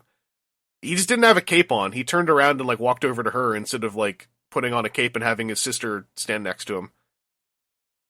Huh.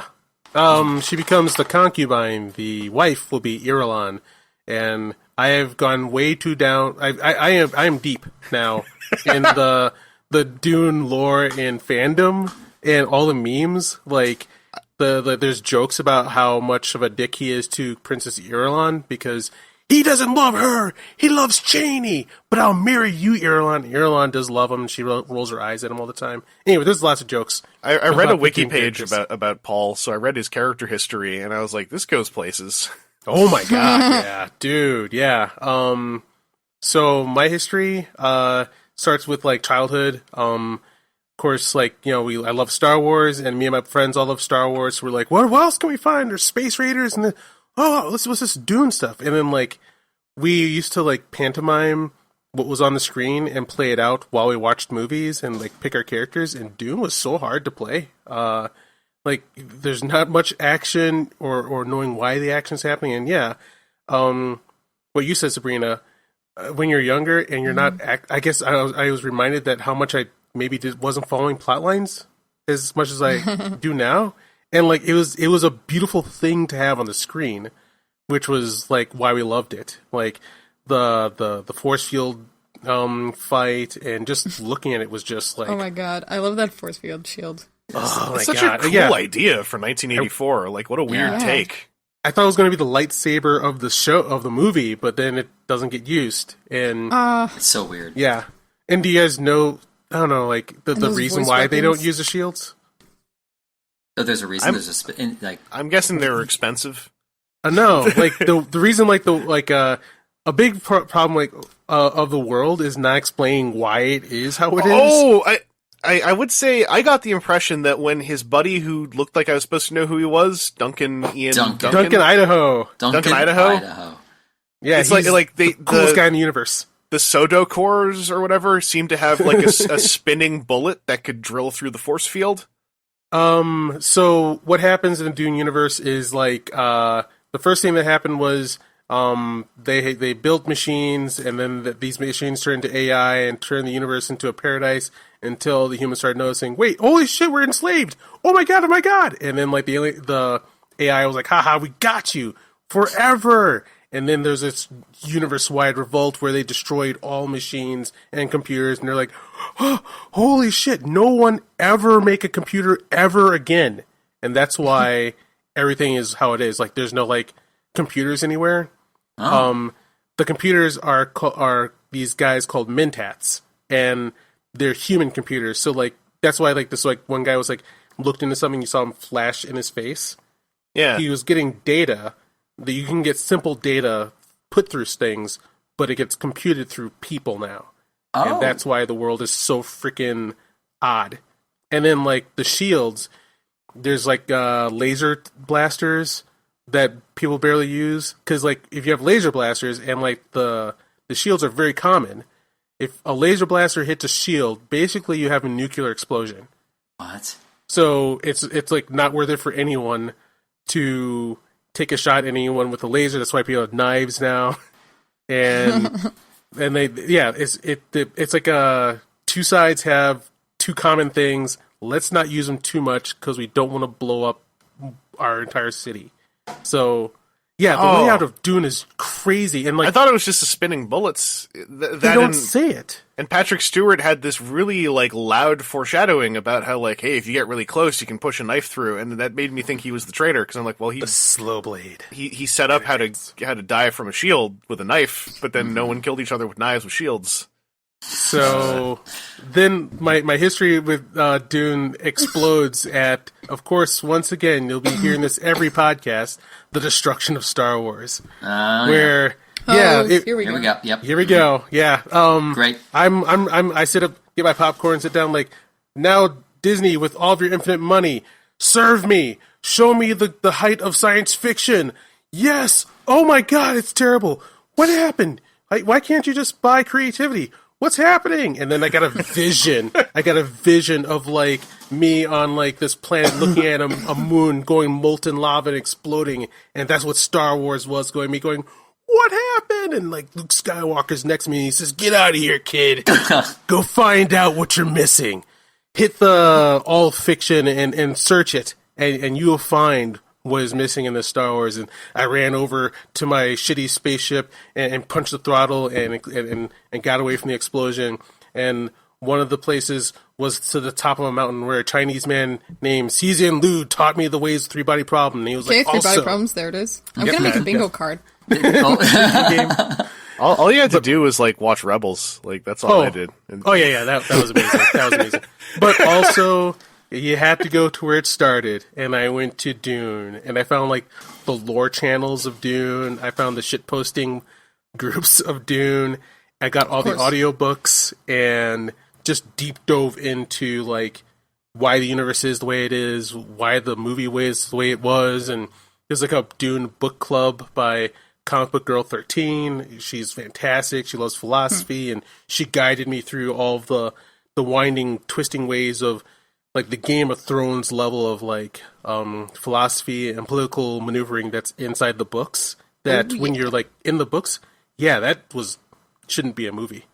Yeah, in the movie it's just like, and skip 2 years. I'd almost say we should be as a collective consciousness, we should be calling it like the Dune style politics rather than the Game of Thrones style politics. Truly. That's why I'm always astounded nobody knows about Dune. Yeah, because I feel like everything I hear about Dune is like when it comes to specifically like political shadow play in sci-fi, it's like Dune laid a lot of really solid groundwork, and because one of them got the HBO series in the last 10 years, Game of Thrones is the word everyone uses. Right. They're trying to Game of Thrones Dune though. Like there's a movie and a miniseries or TV series that's coming out. I'm very curious about this because my roommates had a disagreement. I thought it was a miniseries. They thought it was going to be a movie. I'm pretty sure it's going to be a miniseries. Both. It's both. There you go. Okay, well, it better be a miniseries because as this movie proves, 2 hours is not enough to get like not even close. The basics done. Like 2 hours to me is your ending of the film is the Harkonnens taking the planet. Oh. You asked me before what my roommate's opinions were of this movie, and I just remembered what it was based on what you just said. Thank you. They were like, there was so much going on at all the time, and so much happened, and still at the end, I somehow felt unsatisfied. Yeah. And especially because it's like, so much that has the time to happen that you don't really have time to do like a complete arc, and then they're just like, oh, and he's gone now, oh, and it's over. There's like no denouement, it's just like, here's the end, and there. Yeah, I feel like until I did my my monk training into Dune Kung Fu, I feel like up to this point of my life, I don't think I knew what was happening in the story. Like in the first place, all throughout my life, I'm like, okay, why is everything like this? What's going on? And it wasn't until you find out like the lore and stuff that I'm just like, so that's why they're still using knives. That's why they're acting like they're in feudal times. And old like technology got to be so good that it became old. And like they like if you have a TV, it's basically like built into like a wooden mirror now, and that's why everything looks the way it does. But other than that, like I didn't know what was going on. I kind of felt like up until the first scene after the Harkonnens like take over the planet, I actually felt like that was a really well paced story that was going on. Like I felt like we were introduced to characters, we got told some motivations, and it led to this like really cool point of like the invasion, and all these characters we got to know are all getting killed off, and it turns out that Dean Stockwell's plan sucked. Oh yeah. and I was like, this is actually really cool as like a straight up like political fantasy tragedy. And I think that a cut of the movie that ended there and then took that first hour and made it an hour and a half would just be a solid movie that ends on a bit of a downer with like Coach Experience. Yeah, like with the chain at the end of like, hey, and we want to do 2 more like they originally meant to. I'm like, that would have been a great cutoff point to do a trilogy, I think. The new movie will be stopping after Paul is fully accepted into the Fremen. That's a decent spot. That's a decent spot. Yeah, and then the TV series is about those like 2 years where they start building their reputation and wrecking the other people. TV series is going to be about the Bene Gesserit witches. Oh my god, really? Yes. That's the Bene exciting. Gesserit are crazy awesome. An amazing thing that I found about Dune is like it's pre-caring about spoilers. Like it's like the story is a meditation, and I'm sorry if that sounded like pretentious and snooty, but like the best of Dune is basically Frank Herbert having an excuse to talk about philosophy and humanity and what we're really like, and here's some story every so often. And once I got into like one of the last of the 2 books, Heretics of Dune, where things actually start getting into actual space opera and like shadow kingdoms coming from the edge of the universe and whatnot.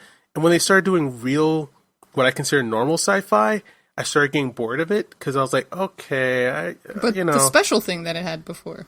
Yeah, the specialness was just listening to like this, like why humanity is the way it is, and like just philosophy, just nonstop. I recommend highly the audiobooks over reading it because what I heard felt more like it was better for a podcast and listening to it and thinking about it versus like reading it, because like when I'm reading something, I like making a movie in my head out of what I'm reading. Sure. And this is like the books were talking about life and humanity. So, and then like the guy who reads it is fantastic. Also, once you get to Leto the second, little Dune humor there, because Paul has a son that you guys didn't get to see in this story, named Leto the Second, and then like in the background of the book, you never get to really see anything about him. He just kind of dies on a mission, and then he has twins, a boy and a girl, and he names the second boy he has also Leto the Second. So anyway, what that explains the moment in the Paul Wikipedia article where I got confused about him coming back to talk to the now Emperor Leto, and I was like, so they resurrect him. And then I had to catch up on that bit in the article. Leto the Second becomes a worm man who knows all of the memories of everyone who ever lived and can see all probabilities at one time, and is basically a god. And so also God. Mm-hmm. Huh? So also God. Mm-hmm. Oh yeah. He's the God Emperor of Dune, and like he loves talking shit. Like man, like loves talking shit. Just hearing him talk about humanity and I know why you do the things you do. Like there's a impression of Leto the Second that you'll get to do if you listen to audiobooks. What's up? It's God Emperor Leto the second worm here to drop some shit, some tea on you stupid ass humans. Truths. Wouldn't he be Leto Jr.? Leto Jr. the Second, the worm here. I just fill up my teacup. No, listen, that junior thing is not as old as the second thing, and it's a different culture anyway, so, you know. So, I like the second. So no is what I'm hearing. He decides what his name is. Just gotta show you, on the podcast, look for images for Leto the Second, and this is what this motherfucker looks like. Like, wow. He has an elite troop of women warriors called the Fish Dancers. Wow. I forget why, but he has a very good reason. He likes fish. Oh my god. It's like Jabba the Hutt, if Jabba the Hutt didn't have a face and instead like somebody put like a wooden mask on him, like a human-shaped wooden mask, and then just like stick arms. Yeah. He's So like that's horrifying. He's like, I'm so smart and all knowing that like it's too much trouble for me to bother having legs, and really that's your problem. Listen, I'm just going to be a worm with a face. If that's a problem for you, that's your problem. The only thing he can't see is when he will die. That's why he's got all them fish dancers. No seer can see their own death. That's the whole thing, right? Ah, God. Yeah, it's so, yeah, once you get deep into Dune, there's so much fun to be had. On the subject of getting deep into Dune, and it was kind of touched upon earlier, but something that I always really enjoy rewatching Dune is, again, it's not like huge in the consciousness of like sci-fi that is popular in like the non-geek realm, but there are so many tropes that exist that are like from Dune, like just the same imagery in general. Yeah, it was like educational to me watching that movie. It's like that in film school, the same thing when you see movies and you realize, oh, this is where that bit is from. Looney Tunes didn't invent that. It turns out they were doing a parody. Mm-hmm. Yeah, it's, if you guys want your minds blown even more by how influential Dune is, has anyone seen Jodorowsky's Dune? Oh, no. I have not watched it yet. That's the movie about the making of the Jodorowsky's Dune that never happened, right? Right, and like that is the starting point of all science fiction. Like you watch the documentary and like you'll find out where shit in Terminator came from. This one guy named Jodorowsky went so nuts that he made this giant Bible of like the greatest movie that never got made with this like artist named Mobius and H.R. Geiger.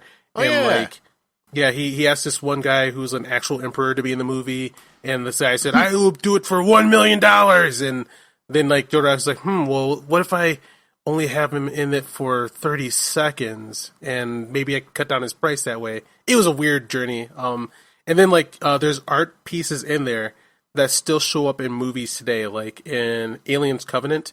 There's, like, a ruins they find on a planet. There's actually art of a Harkonnen castle from his Dune. Like, it's an exact copy of it, so... Yeah, you'll see a lot of things. And then, like, once you watch the documentary, like, almost all movies you've seen since the 80s have, like, bits and pieces picked from this book. Huh. Amazing. Sounds like a documentary worth watching. Hell yeah. Like, it should be required watching for anyone who's a sci-fi fan. Because then you'll be like, holy shit, that's where that came from? Like, the first images of an idea of, like, seeing through a cyber eye, where like like the Terminator looks at something, has a readout on the screen. Totally. That was taken from Jodorowsky's Dune. It's interesting. It is interesting when you find like the sources of things like that, because like I think I saw Casablanca for the first time like a few years ago, and all these lines came up and all these just things from cinema, and I was sort of like, oh wow, okay, that thing, that thing, okay, well they all got them from this. You know, it's good. They were great for a reason. So it's wild that all of those tropes have survived from Dune, despite Dune itself not being like center front in consciousness. I just find that really interesting. I almost feel like, because I've heard so many people reference Dune. It's like in a niche demographic, Dune makes its rounds, but it has so little forward facing accessibility, like right down to there being two different cuts. And that, somewhat understandably, the director has sort of distanced himself from both cuts over the years. Yeah. Right. It's like it's floating in this weird little space. That plus, as a straightforward film, it is absolutely not super effective. It's a very weird experimental thing. That's true. And I feel like I like weird experimental things. Oh yeah, and I think if Dune had the Doom guy, if Dune had some kind of just like big cultural voice that had like, here's your primer on why you should watch this movie, that I just feel like I'd never heard, because when I watched it, I was like, this is a really fascinating movie that I'm enjoying, and partly because it has qualities that are similar to me in some of the longer, more boring bits of the first Star Trek motion picture, which also tends to get maligned in the pop culture. And I really enjoyed both, because I'm like, these are like weird, trippy artifacts of like sci-fi before sci-fi had tropes to cling to.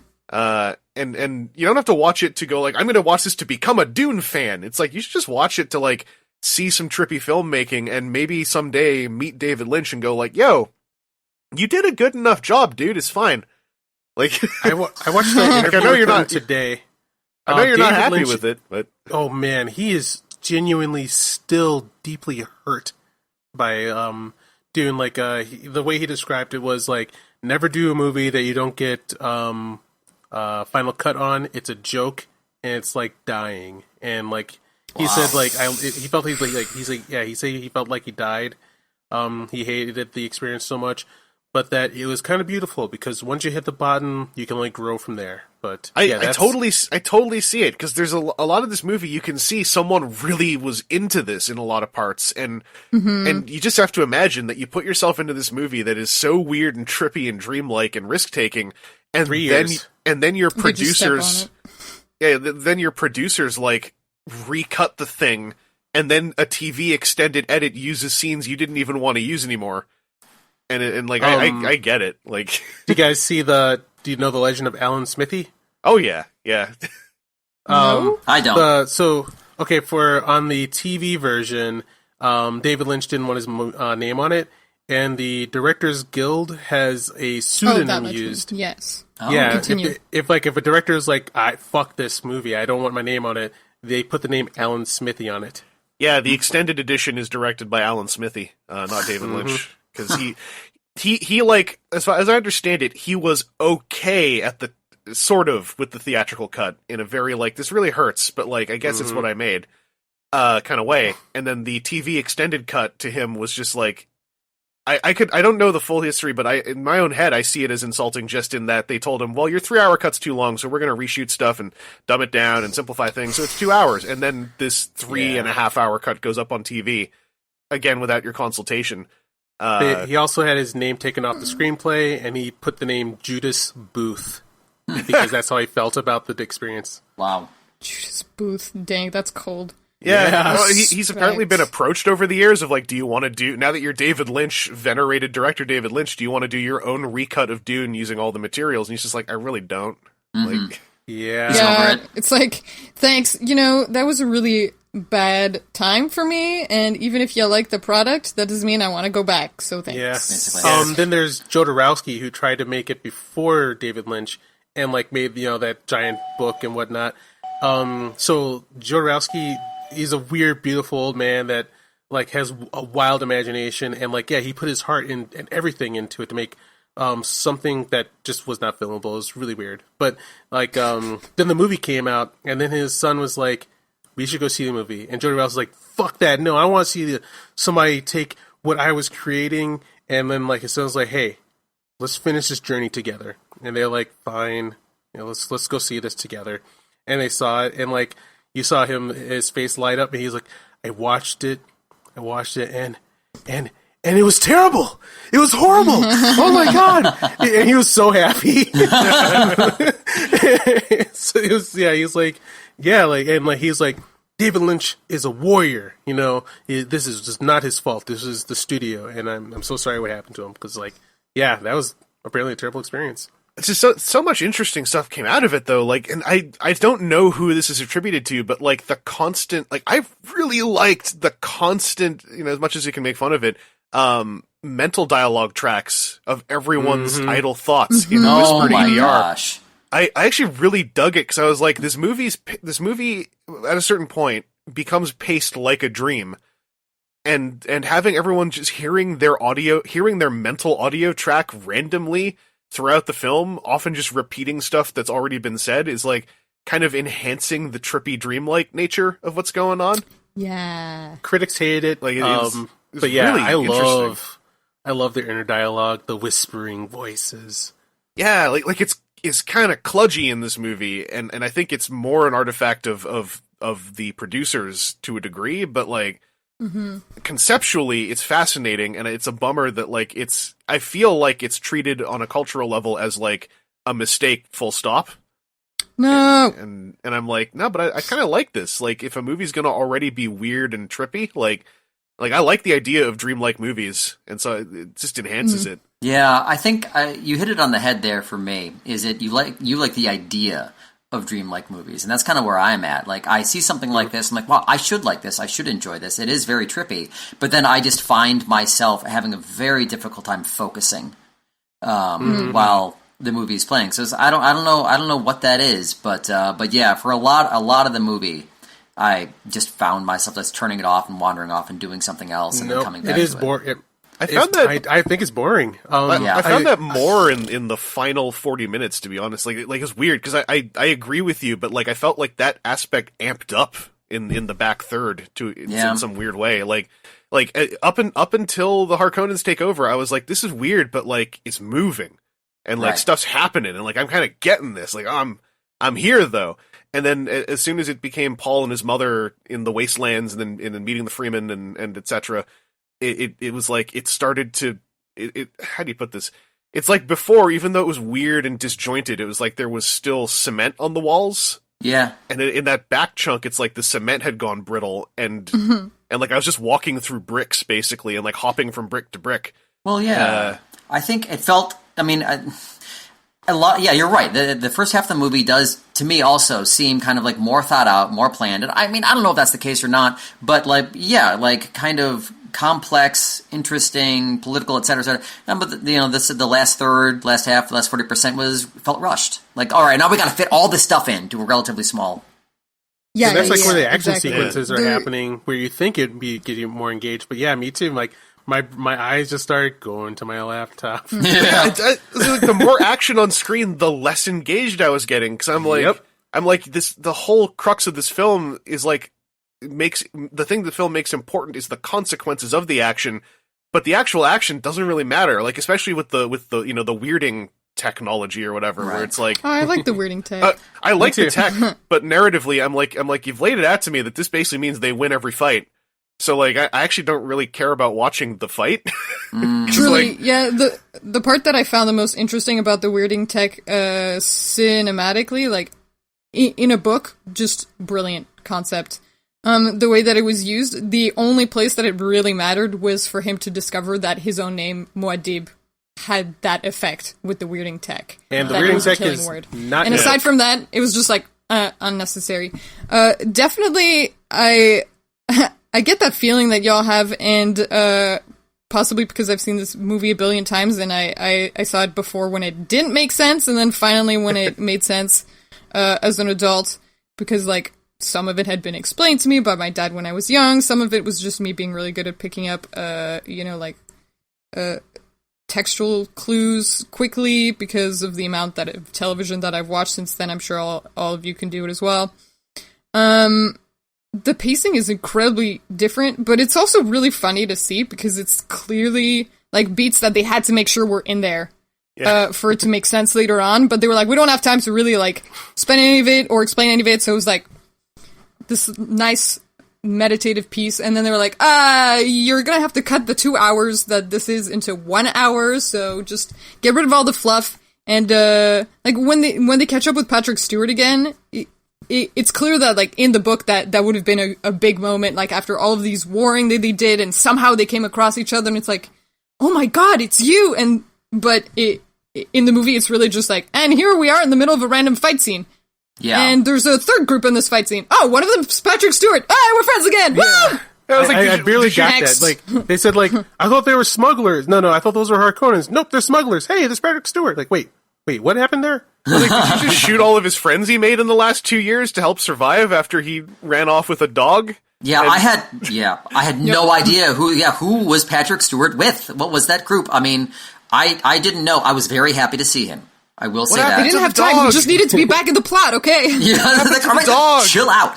The dog came back at the end. Can we talk about? Yes, can we talk about the pug? Yeah. Can we talk about the pug? The pug made it. Scratching the. Please. Yes. Oh, thank God! The Atreides family pug was there. Who knows where it's been for 2 years? Is that right? Is that how long it had been? Well, like 2 years. Yeah. Yeah, Patrick Stewart grabbed the pug and then like held the pug in his arms while leading a charge, which I thought was rather irresponsible. And then the pug disappeared. Yeah, he says, "Long live Duke Leto, right?" While he's holding the pug, and I'm like, "End this pug!" Like, y'all gonna throw that at someone? And this pug, yes. Why is he holding that pug? Like, yeah. Front lines, hold the pug. Whose idea was that? You're not gonna let the pug run around your feet. I mean, come on. Who was making the movie and was like, and he should be holding a pug, right? Everybody? Like, oh yeah, let's get him a pug. Somebody, like, some producer needed a pug. Why? not. I I hope that's Civil one War. of the actors or producers or whatever. I hope that's somebody's personal dog, and they just had to bring it on set, and Patrick Stewart met it, and he just didn't want to put him down, and they did a practice shot, and then the director, David Lynch, was just like, you know what? Keep it. Yeah. Frank Herbert was on set, and he was just delighted. He didn't give a shit what they did with the story. They're like, oh my god, you're making a movie out of this. You want to do what? Yeah, do whatever. Oh my god, this is fantastic. And he just loved that there's like just armies of people running around making Gotta something. appreciate that enthusiasm. Yeah, he was nice. he was a jolly guy that people were happy to have around. He wasn't grumpy like, oh, you're messing up my story. He was like, nope, oh my god, you guys are doing this. Oh my god, I can't believe I'm getting my own movie. This is like getting my fanfiction of me, of my work, really? Thank you so much. And so then great. it has pugs? What a day. Anyone read my book? This is awesome. I hope if I ever publish anything that gets turned into a movie, I respond like him. Oh, I'm my not gosh. I'm gonna freak out, but it'd be nice. Yeah. David Lynch turned down Return of the Jedi to do this Oh, as well. Return of the Jedi. I How can different. imagine. I can imagine that probably also played into some of the really bad feelings from how it went. Is like, this was a disaster, and I probably could have walked straight through pulling off that movie. Right. Yep. Oh, boy. But, I mean, they probably pitched it to him as like, you're going to helm 3 movies. Like that was the impression I got, was that they were like, this is going to be the next Star Wars. Yep. There's a They trilogy were trying deal. to make their own Star Wars. Yeah, you as the director, they're still doing that. Yeah, exactly. That's why it's so funny to read. I'm like, this is like something that they're doing to creatives to this day, of like Yep. locking them into multi-year deals and convincing them to like drop lucrative or interesting ideas, because it's like, oh, you get to do 3 of these, and then like they do one, and they're like, what if we cancel the contract though? What if we... How about that? Yeah, they do that with actors too, where they'll be like, "Hey, just like signed to 3 movies produced by us. Here's the first script, and the first script is great, and then the other 2 movies are like movies they do not want to do." Yeah, like, going but back you to- signed it though. Going back to how you guys are saying like the pacing is really bad and messed up, or I think In that's the also second half, yeah, or I think for me the whole thing, how unconventionally structured it is. Once again, like with my Life Force and this, like I don't get anything that I want where I usually get it, and I love that. Like, like the how much of a mess it is. Like I do like movies that are just ambitious messes. And like it just doesn't follow the beats that I'm used to having. yeah. And we were saying into it. earlier, we were saying earlier how this movie was made like before a lot of the TV, the film sci-fi tropes started existing, and that's so true. And it also has some things that we like really never see, like the inner monologue that you were talking about. My roommate was really like odd by that. He was like, "This gives it a quality that I've never seen in any other movie," because like I genuinely don't know, like. Are they just their thoughts? Or are they communicating telepathically? Like, what's going on? And it's not just When- like narration either. It's not like Yeah. the Blade Runner narration, the one of the worst ones you could ever cite, of like, I so decided to go uniquely to the itself. car, like it's like it's whispery, it doesn't always make sense. And I should restate, I would actually go to bat for the pacing of the first hour of Dune. Like I think it is well paced for the first hour. Like as a movie, it's well paced for the first hour. It's just like stuff is flowing, and like you could say, oh, the stream of consciousness though is confusing me. The time skip is confusing me. I'm like, yeah, chronologically and delivery wise, this is really weird. But like, if you condense this movie to bullet points, that first hour in bullet points is a lot of stuff happening that flows off of what else is happening in the movie. Like up until the Harkonnens take over, it's just like, this is actually just moving. Like this is a space opera. Oh yeah, Bullet space points opera. that's just going like bam, bam, bam, bam. Like we're going with the idea that like you'll tell me who these navigators and stuff are later, right? And it's like, well, they won't. They're actually going to skip years afterwards. Sorry. Back on like how like you guys saying like before the tropes kind of imprisoned movie making. Like yeah, that's part of why I love Star Trek: The Motion Picture and this, and then like with like Star Trek, like the Wrath of Khan formula just took over. And everything had to be Wrath of Khan, where yeah, like, but like the failures, I guess that's why they don't make them, because they end up failing. But yeah, just like carrying like room to breathe of just like weird shit that just kind of happens and flows, and yeah, I love the weirdness. Oh yeah, Freeform. Star Trek: The Motion Picture, like I was surprised how much I dug it, because like absolutely, I think that the 500-year-long model shot is comical in how long it is. Like it's kind of funny, but it's I cute. have it as an animated wallpaper.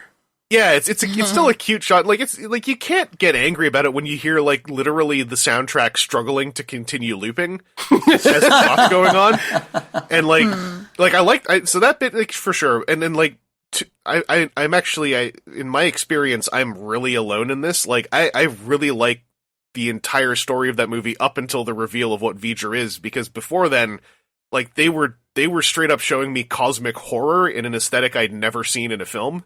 Like not cosmic horror like it's awful monsters or like, you know, an unknowable or, you know, it's either robots or it's monsters. It's like this was like borderline like the kind of Cthulhu type stuff of like this is just an unknowable entity that is not destroying stuff, it's like deleting stuff. It's weird noises in space, and that's what it is. It's a unknowable entity. Well said. You know, actually, I am with you.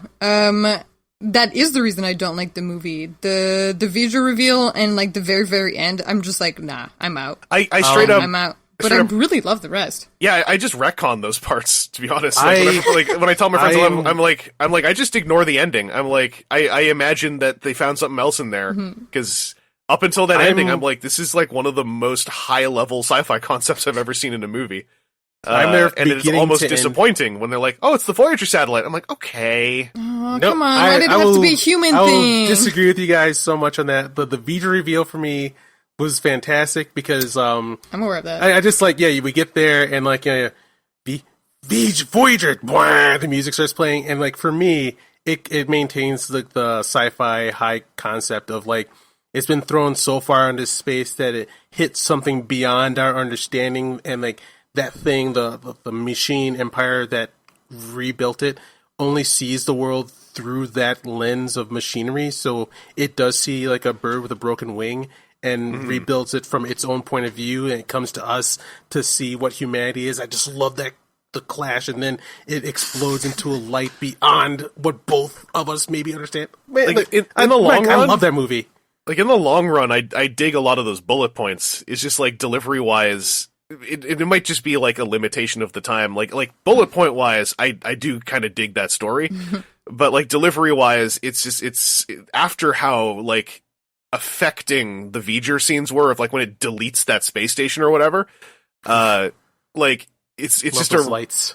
Yeah, it's just like when you go from that and then it's like, and here's a satellite, and I was kind of like, oh man, like it's now bang it.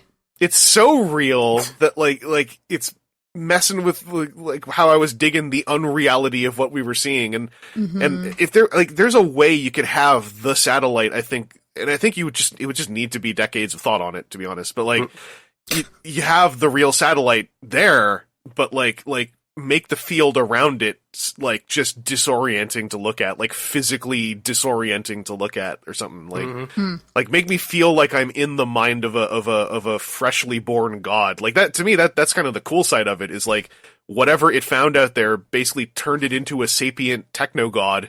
And so like I like the concept of a newborn god, like something that don't is like the way it looked. Yeah, like I like the idea of something that's like nearly omnipotent in power, but it's only been alive for a few years and it doesn't comprehend what it even is. Like that's kind of cool. Back. You also described Fifth Element there. Ugh. I wasn't too. I forgot. Fifth Element had that in it. Right. I always forget the ending. But yeah, dude. On this topic, but also on topic, watching. I've rewatched Star Trek: The Motion Picture recently with Keith because we talked about it on the other podcast, and then there are four hosts podcast. Horsts. There are four Horsts. And we rewatched Life Force, and well, you rewatched Life Force. I watched Life Force for the first time, and just rewatching Dune now, it makes me really miss like the weird way that 80s sci-fi tried to. I mean, like, it does it in 2001, too. The weird way that, like, 80s sci-fi tried to show us the inunderstandable of the future or whatever. Like, weird colors, people in suits floating in space with, like, geometrical shapes around them, like, weird lights, kind of dreamlike. I feel like all of the scenes that we have like that now are just like trying to be much more grounded and realistic, but I miss the weirdness of it. Now it's just, blurry cam and people being on drugs or something, like they all feel the same. Yeah, design beyond psychedelic shit. The design's beyond what I would normally want because it's beyond it's beyond my imagination and beyond like a current world of like designs. I think exactly that stuff gets to exist just in way smaller boxes now. Sadly, and it's not just like, I mean, obviously part of it is like studios right now have a very like we need to pay for what will make us profit kind of approach. Yeah, but also on an independent level, a lot of people, as time goes on, a lot of folks who go into filmmaking, I find, get informed not just by what they've watched, but by what the expectations are of what they watched in a way where they'll cut their own hamstrings before they make their own short film of like, well, I want to make my thing, but also I want it to reference this, and this, and I don't want it to be like this, or this. And it's like before they've even put pen to paper. And so you only get little hints, like something along the lines of what you're describing, what appears briefly in Dread in 2012, it's 2012's Dread, with the slow-mo drug sequence. I love Dread. Yeah, and using like the slow-mo sequences, especially if you got to see it in 3D, hit that note of like, we're going to represent like what a psychedelic, like time perception altering drug will do to you. And it did it in this way where you're like, I would have sat down and been like, slow-mo cam. But they're like, no, this is instead like not just things in slow motion, but like the perspective of the shot in 3D will shift, your field of view will shift. Stuff that moves slowly, but that's not the important part. It's what small impacts and objects colliding and what the sound of water on water sounds like that suddenly amplifies. And so you get little things like that in movies now and then still, but you don't get like this you don't get V'ger, like this full on sequence of like, it's not just lights and sounds, but like it's lights and sounds specifically pulled from what you as a 6-year-old envision horror to be like when you don't comprehend it yet. I'm making lots of hand gestures. But hilariously, this helped me realize what it is about Dread that reminds me of the 80s. So, thanks. I was watching Dread and I was like, this reminds me of an 80s movie, and that is definitely part of it. Yeah, it's like you were saying, it's like when a movie gets away from at a glance, you being able to identify, oh, you did grounded texture on your CG, or, you did photoreal texture on your CG, and you're using that kind of bleak color palette, like, okay, and there's LEDs in the helmets, yep. Whereas, yeah, with something like Dread, and I know there's other films out there that at least touch on these themes, but like, when you get something where you, at a glance, you start saying, hey, that doesn't look like everything else, and it also doesn't feel like it's trying hard to not look like everything else. It's just looking like what it wants example, to be. Scott Pilgrim. Oh, yeah. Yeah. It's like Scott Pilgrim and Dread are two movies that are like, when you watch them, it feels like the visual motivation is, I want to look like Scott Pilgrim. I want to look like Dread. More so than I want to look like 2012's Dread. I want to look like live action Scott Pilgrim. Well, a lot of those movies are risks, right? Scott Pilgrim was a relatively big risk. Keith, this will get a rise out of you. Speed Racer was a pretty big risk. These big, bright, colorful movies that are trying to do things that other movies aren't doing, and a lot of the time, and this is, I think, going to be our conclusion, they don't pan out. Because people see Speed that. Racer is another good one, yeah. What's that? I was going to say Speed Racer is easily another solid example of like this idea, like, absolutely not a mainstream relatable visual delivery. Like, bring it back, Dune, very clearly, like the trippiness of it and everything is like, and like having watched it in full, I'm like, I thought this was kind of weird and dreamlike, and like I was falling asleep when I was like, less than 8 years old. And it turns out that's the aesthetic of the delivery of this whole film. Totally. Like that actually solves the mystery now for me. Go ahead, Keith. I was going to say that, and this is why we don't get this anymore, and why things like Star Wars is just kind of flat. Watching other documentaries and whatnot is just like, one of the things, the drawbacks of what happened to Dune was like they ran out of money. That's why some of the special effects are really not that good. And I think that they put so much money into like those lavish sets and whatnot, they didn't have enough money to maybe do the scenes they needed to put the structure around the story so you could understand what you're seeing. Right. And creativity doesn't make money. We were talking to Melinda Snodgrass on the other podcast. There are 4 hosts. And she mentioned how much the sci-fi we love is expensive and doesn't make a lot of money. So Stargate Atlantis, beautiful. The sets are amazing. Alien feels great, but the more creative you get, the more people you push away.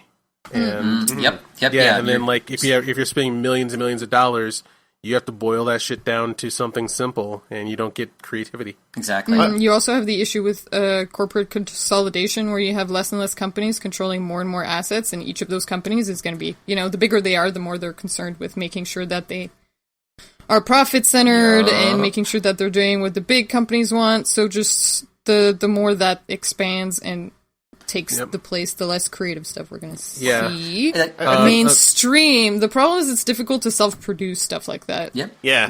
I hear in the 80s there's a lot of money to just be thrown around, and back then the producers at the time didn't fuck with the creativity. They're like, let's just get you the money so you can go nuts.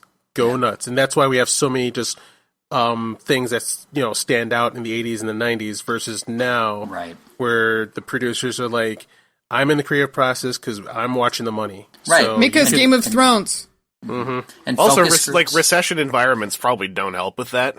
Probably not. It's probably a big weight sitting on the back of a lot of that stuff. I think also you hit limitations of not limitations, but to me, I would call them kind of limitations of certain intellectual properties are grounded in a certain sense. Like an easy example, actually, for me, is Star Wars. It's grounded in pulp and episodic pulp at that. And that's why I've always had trouble really getting into, it's fun to watch, but I said this for years, cinematic Star Wars always loses me as opposed to episodic TV Star Wars. Because the nature of that whole world to me is always it's at its best when it's kind of on limited resources and telling a story over several installments, to the point where sometimes I'm like not to use the word never, but just in a broad strokes, I always feel like Star Wars never knows what to do when it has lots of money. It's always better off on a smaller scale. These are still lots of money behind them, but stuff like The Mandalorian or Rebels are on. It's funny. I was going to say there's more money behind that than people realize. Yeah, there's still tons of money behind those, and it's still Star Wars. It's got a lot of money, but it's delivering that money over many installments, as opposed to we need all this money to go into 2 hours at Christmas. And we will sell as many collectibles as possible, design all the outfits. Yeah, and that whole world to me is always it's so much more interesting when it's drawn out and really pulpy, and which in a way that, and pulpy as in episodic, not following the hero's journey 100% every single time. As much as hero's journey is important to Star Wars, it's it's at its best when it's we're just with a kind of a ragtag crew who are just making their way through kind of the gutter of this universe. And, shenanigans. Yeah, and whenever it's but we're going to give you a huge stack of money to tell a galactic scale epic, it's always it's like giving all that money to an 18-year-old. It's all right, I can finally, oh god, I'm gonna put a bunch of lightsabers together and aliens, and we're getting spaceships. Oh no! I wrote a script about a man on a desert planet. Oh god. Random notes that I got. John Carter. Have you guys seen that yet? Yeah, I saw John Carter.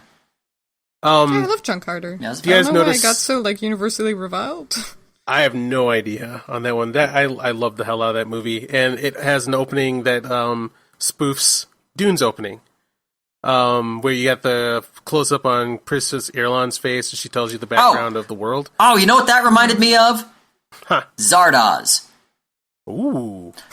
That was just like the intro to Zardoz, where the guy pops up and it's talking about. Oh yeah. Yeah, the floating head in the beginning with space and everything. So yeah, the second. That used to be a thing that we do. We don't do that anymore, do we? The Princess of Mars. The Princess of Mars and John Carter does the same thing, and then she laughs at the end. They're all copying Zardoz. That's yeah. I just love that, she was like, yeah, Dune reference. No one's gonna get this, but it happened. I still want to see John Carter, because a lot of my friends who saw it ended up digging it, and a lot of them told me that what killed it was being presented as something it wasn't. That'll do it. Yeah, I think that's...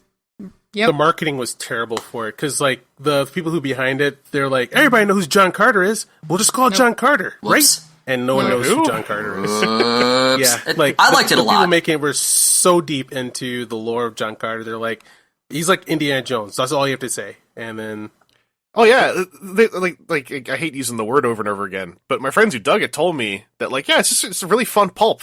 But whenever I saw the posters, it was like, this is an epic that you have never experienced, John Carter and the Princess of Mars. And it's like, but it's a romp. Not though. the right tone. Such a good picture. I'm reading the first book right now. The weirding modules are not in the book. The Weirding Way is a martial art by the Bene Gesserit. They're the only ones who do it.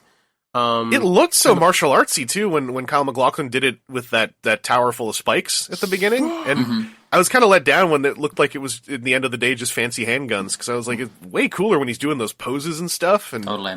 It makes it feel like the words he's saying are important. Also, they're not telepathic or anything, so the Bene Gesserit, their superpower is that they can dig into the genetic memory of all humanity that's come before them, but only through the female chromosome.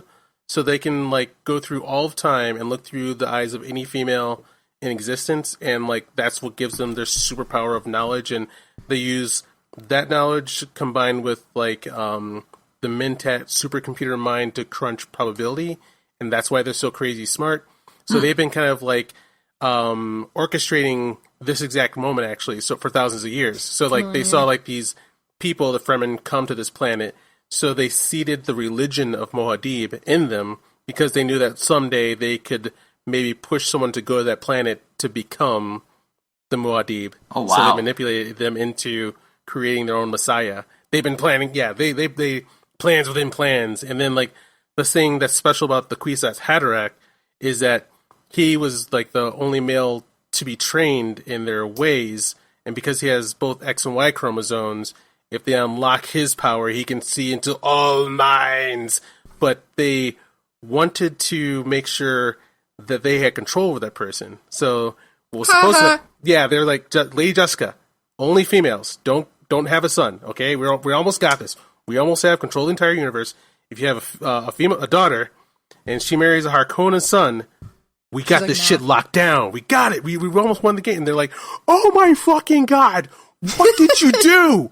And she's like, he wanted a son so bad. Oh my god, what's gonna happen? And then like that's why the woman at the end is so scared. She's like, holy shit, it's Kwisatz Haderach. You're in control. Oh my god, Jessica, what the fuck? And yeah, so that's what was going on in the story. And then Paul, it like, I don't know. Do you guys care about spoilers? Because it's not that big of a spoiler. I mean, the books are from it's like also 30 years ago.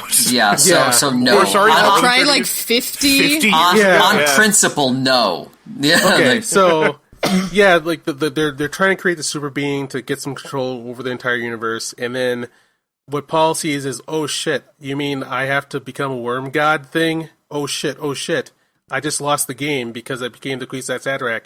And he does lose the game hard. Like, he tries to avoid, like, his point of taking over was to keep, because he saw, like, the future. If he becomes the Muad'Dib, he knew that his Fremen warriors would fly across the galaxy and kill millions and billions of people. But, like, he kind of, quote-unquote, won by making them chill out a little bit, and only millions and millions of people died. Oh, that's not so bad. Okay. Yeah, Jeez. so then he tries to run away, and then, like, Leto the Second, he also has that power.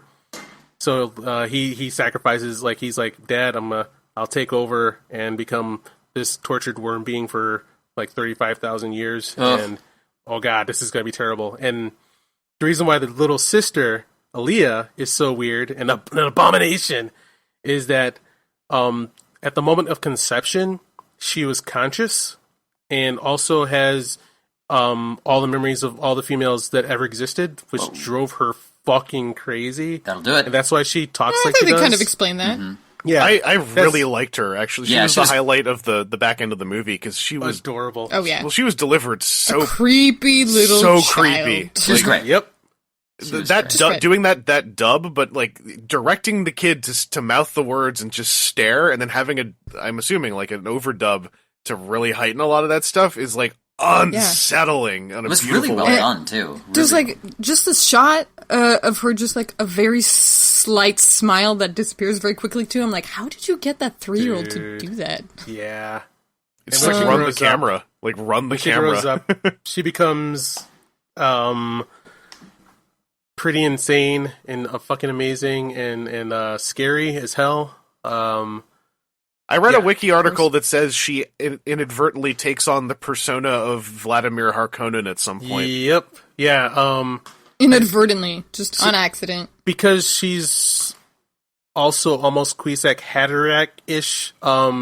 She has the genetic memory that she's able to see Baron Harkonnen, and that memory becomes like a full being inside her. Ooh. And he drives her fucking crazy. And once they get beyond this first movie, shit gets so crazy that I can't believe we will ever see those stories made into TV series or movies. Like, I can't see normal people wanting to keep seeing this. Well, we'll see. We'll see. Yeah, we'll see what happens. I mean, I'm quite excited about the new version coming out. I really like Timothée Chalamet's acting, and I like how they've kind of stuck to the visuals. I've liked what they've done with the visuals so far from, like, the one leak still, you know. But we probably won't see those specific stories because you said that the things about the Atreides, but, I mean, about the ladies whose name I just forgot. The Bene Gesserit. Keith? The Gesserits. Yeah, but we'll get as close as we've gotten.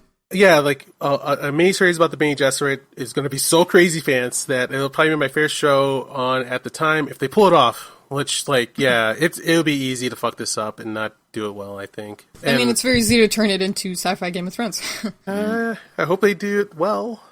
Because, yeah, this could be so awesome. That cover could let them pull it off if they can just tell people that's what they're doing, but let us do it. Yeah, right. Like, that'd be nice, wouldn't very it? Specifically. Because if you can... Now, the one upside of everyone just saying Game of Thrones as, like, an adverb or descriptor now, an adjective, not adverb, is, like, if you can pull it off, you can use that as cover if you're going to do something that's that intricate. It's like, look, we're doing a new sci-fi Game of Thrones, okay? Totally. And here, okay. Now, don't ask me questions. You print off the most confusing wiki articles and hand it to them as well. And say, here, just read this. And then they'll be like, they'll read two sentences and go like, yeah, I see what you're onto. Hey, you got this.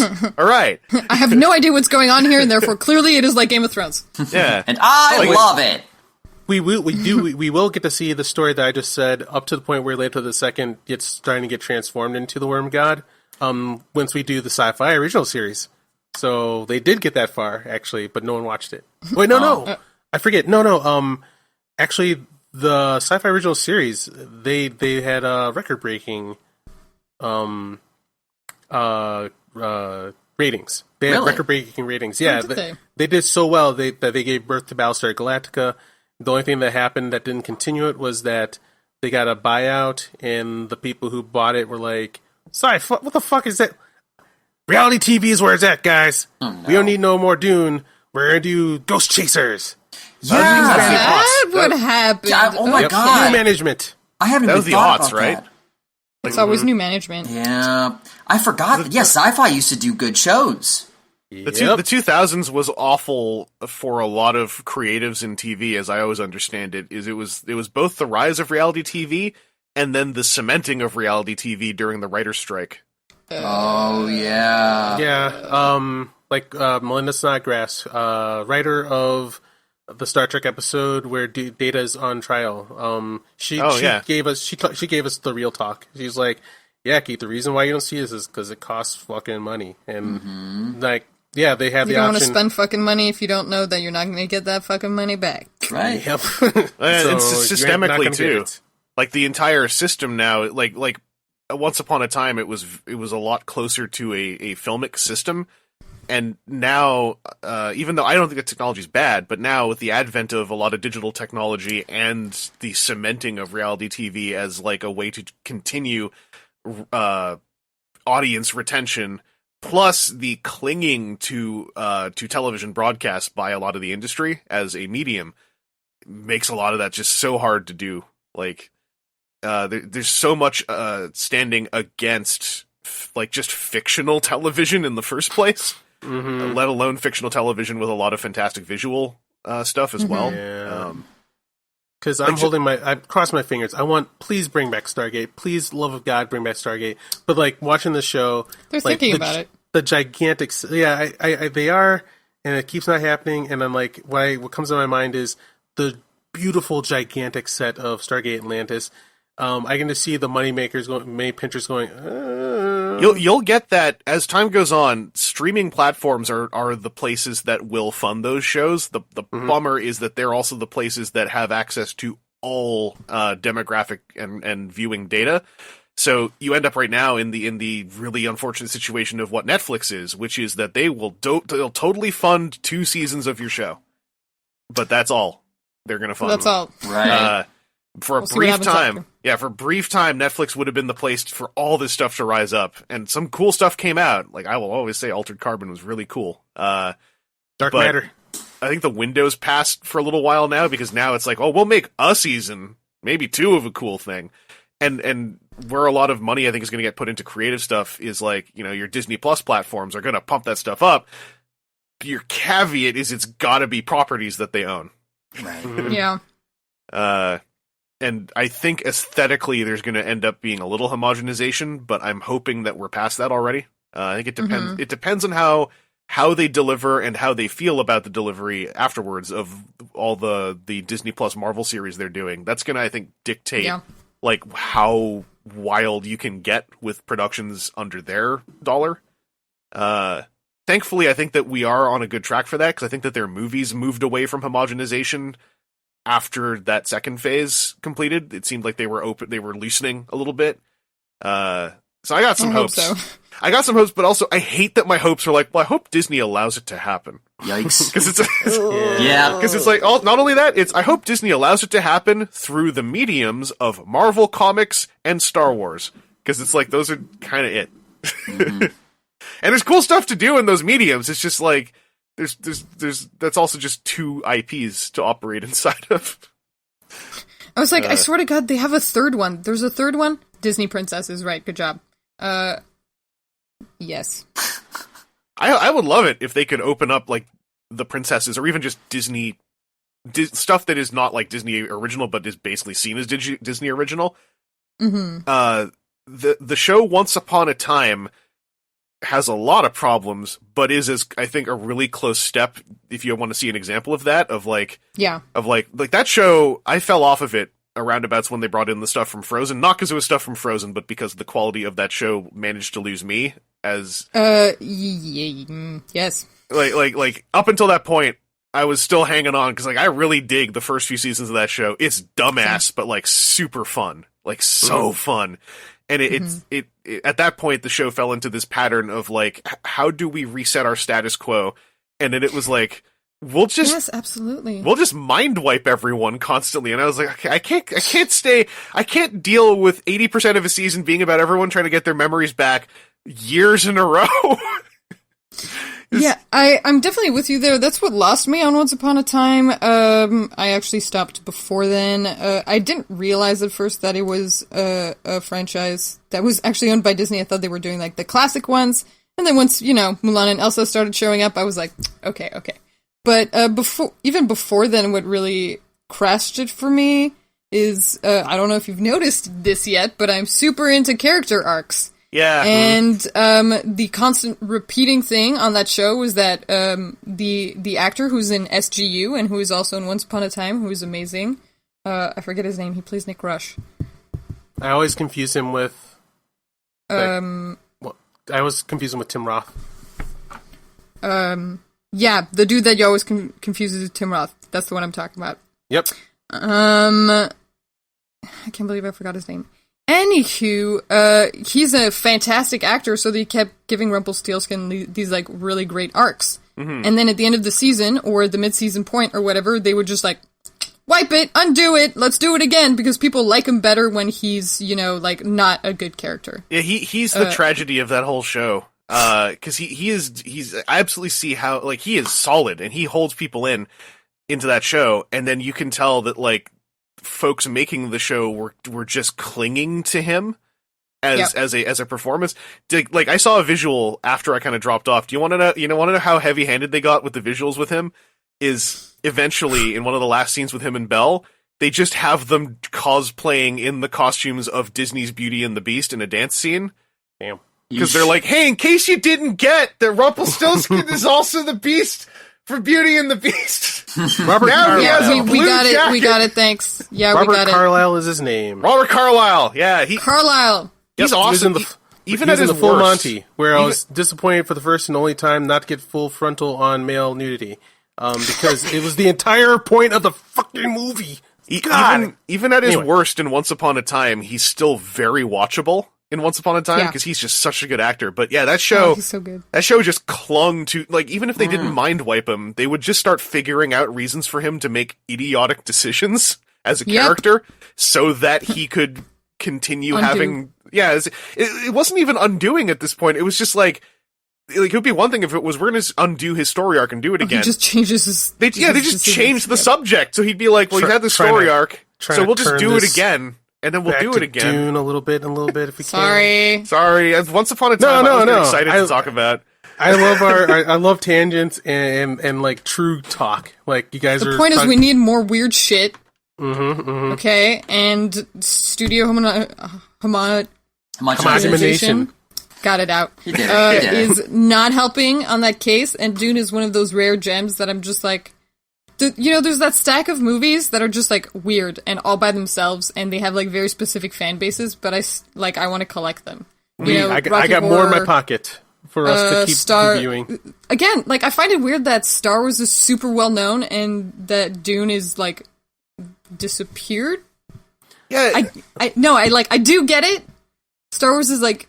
Basic. More, it's basic, it's like easy to get. Your hero's journey, right, whereas Dune try to get so much done. But you know what? Like, just the visual of the blue eyes and the way that it's not just that the iris itself is blue or that like the entire eye has kind of dyed blue, but that they're literally glowing blue. Mm-hmm. That is purely Dune. I've never seen that anywhere else. It was like a matted effect too. Like,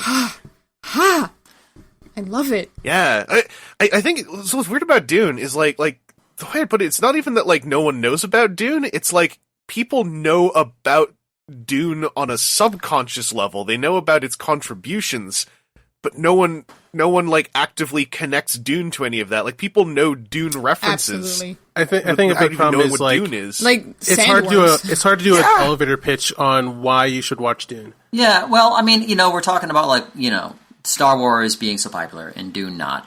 And the bottom line is Star Wars is considerably more accessible than Dune is for a lot of the reasons that we've been talking about. And that's really the bottom line.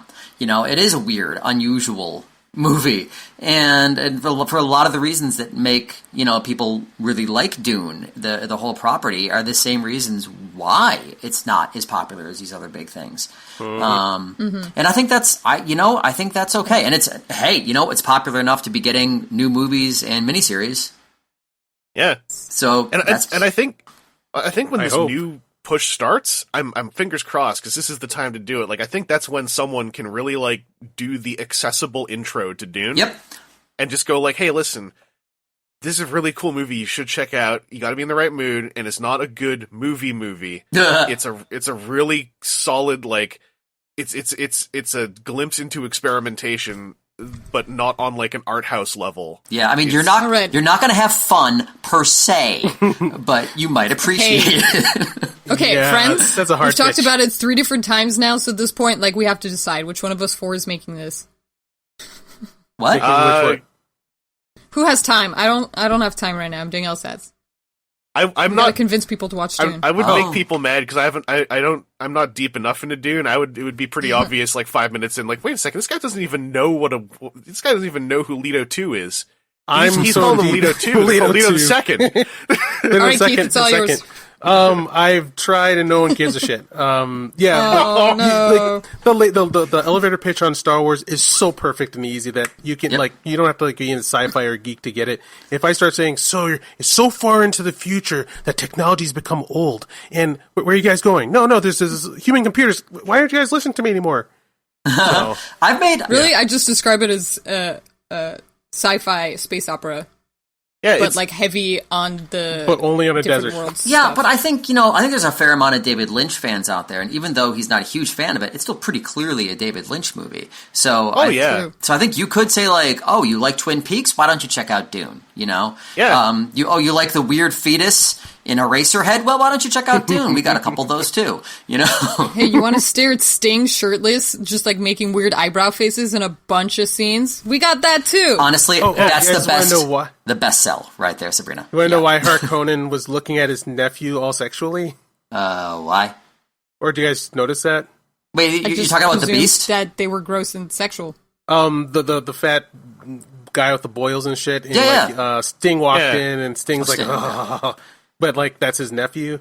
Harkonnen has this weird relationship with his nephew where he wants to be his nephew. Like Harkonnen isn't supposed to have boils. Like he wants to be in his body. He wants to he's not supposed to have boils and stuff. He's supposed to be like the eunuch in Game of Thrones. He's Varys? supposed to be like Varys. Okay. He's supposed to be like that. That's the kind of character he is. He's super crazy smart and refined. And he loves, he's a gluttonous, he wants everything. And that's why he's fat, because he's he just loves everything. He wants to have it all, and it's made him overweight. But what he wants is to be, he wants to have lots of sex too. And he wants to be like a cool guy adventurer too. And his nephew is that. His nephew is everything physical he wants to be. And that's what's going through his emotions and feelings. He sees his nephew as sexy. Wish I could be you. But yeah, exactly. I want to be this guy so much. I think that came through rather well, actually. Now that you explain it, because when he kind of what you were reading. Yeah. Well, when Sting comes out of his steam bath and Harkonnen is staring at him and everything, it seems to be lusting after him because he's like, "Oh, you're so perfect." Yep. He wants to be him. That makes total sense. Also, the guy playing Harkonnen, wow, he really chewed that scenery, and I loved it. I loved it. He's a crazy pants man.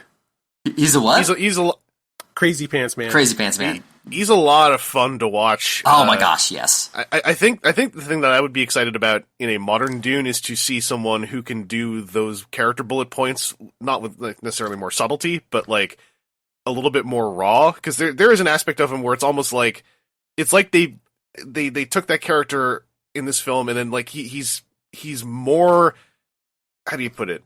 He seems less vile and a little bit more because people might not get it, let's just make him also kind of gay. Mm-hmm. Okay. And that bit ages a bit poorly when I come off of it and I look up his character bio and they're like, yeah, he doesn't actually really care. He's he's a gluttonous rapist. He doesn't really care about what he gluttons or rapes. And I'm like, take everything. There's a version of that character in a modern telling that I think could be really straight up horrifying in a how do you put this? A fictionally visceral and a fictionally digestible way that cuts right into you. Whereas this one he's fun to watch, but it's that also is a sort of hard ceiling on what he's doing. I hate being grossed out. I've never enjoyed that. The boils, not necessary. Yeah. And he just seems he just seems to enjoy getting juices on himself and on other people. Yeah, like the scene with the heart plug. Yeah. The scene where he pulls out the heart plug is actually before they ever out loud say that it's a heart plug. So my roommate was real confused. I didn't He's just know wait, what so happened. he pulled the thing out of his chest and now there's blood and he's dying, I guess? I gotta say that actor for having no lines in his only direction being just cower from this dude until he kills you, did a killer job. Hell yeah. Absolutely. Agreed. Also, what did Harkonnen, what was the gunk he flew under before he went and killed him? What was that? I do not. He was like, Not in the book. oil? I remember. Soy sauce? I think... I like the way... I like the way this movie has, the different cultures. They're very divergent from each other. The Bene Gesserits in the desert and the Fremen versus the behavior of the Harkonnen family, of Harkonnen's family, whatever, like his entire kind of like group of people were very disparate, but they all had the same kind of like oily energy. Yeah.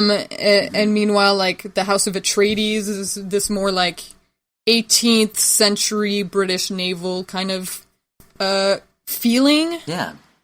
And they're just like very distinct from each other, and despite the fact that they actually occupy like the same set at some points, when it comes to the Atreides and the Harkonnen, like different people being in control of the center of Arrakis, like their sets feel different. And the behavior of everybody in each culture, it feels homogenous in a way.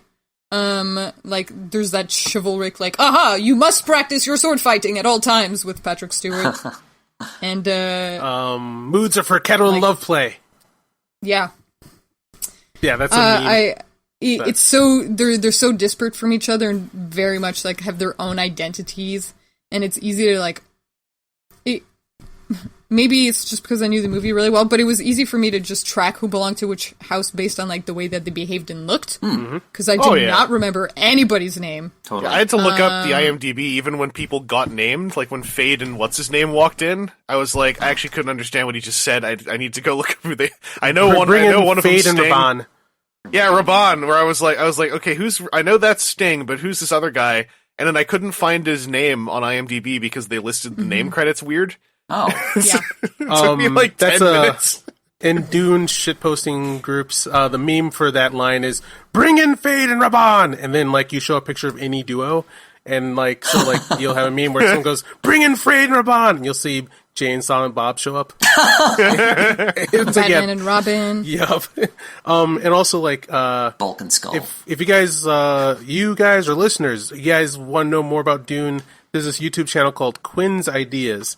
And like he'll go deep on like what the cultures of each of these like places are like the people all in black. I'm pretty sure that's a spacing guild, but where all the technology comes from is the Ixians, and they're like this one big planet of technology where like the Emperor and everybody in the universe is like, hey, you guys are making all the technology. This is awesome. You guys aren't making computers though, right? And then they're like, basically like the whole planet is a computer. Like, no, we're not doing that. What's a computer? Eyes shifting. You guys want technology though, right? Okay, we'll look the other way again. You want force fields or not?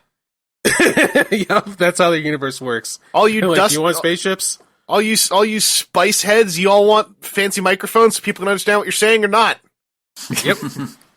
Ix. That's my favorite planet. That's actually part of the draw of that board game that we brought up at the beginning, is that, as far as I understand it, maybe you can confirm, but like it lets you really get into those other houses without like, because the movie, at least until the middle point, almost makes you think that there's only two houses in this empire and everyone's either part of the two houses or is just watching them. Yep. And that game is like, I think it's like 5 or 6 factions at this point. Like there's an expansion they got coming out. That's right. Yeah, they are, and that's absolutely right. You get a lot more into all the houses, and yeah, like I mean, I understand that the movie is a book, etc. But yeah, the board game came out before the movie. But another fun board game fact: I think that they did a re-release of it, or they tried to, with Sting on the cover. Cool. Yeah. Do I get to play that's how you get books to be picked up again after they have movies. You Yep. put the movie actors on the book. So, I mean, if you're going to remake this game, put Sting on it. Absolutely. He's walking around in, like, Speedo with a weird, like, bird thing attached to the front of it. Yeah. For some of it. My Sting notes are all caps Sting. And then Sting, and then Sting is so cool. And then holy crap Sting. Right, like for such a small part, that guy just beams off the screen. He has like two lines maybe, and one of them is just cackling. Most of the time, he's just like smiling suspiciously, and it's great. I love how they built him up so much, and he just gets owned so hard. Shouted into the tile.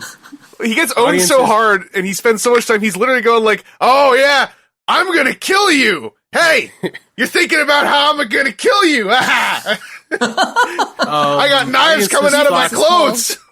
Audiences thought he was going to be the main character, and a lot of people were disappointed because he's all over the posters and he looks so cool, but yeah, he's there to get He doesn't stabbed. even have any lines. Nope. It was a good wharf sell for Paul. You know, like the class, like you build up a wharf and then you make Paul look really good because Paul just like steps on him basically and then goes like, and then he gets like pushed into the floor. He Fusro does him. After he sticks a knife into his brain, he Fusro does him.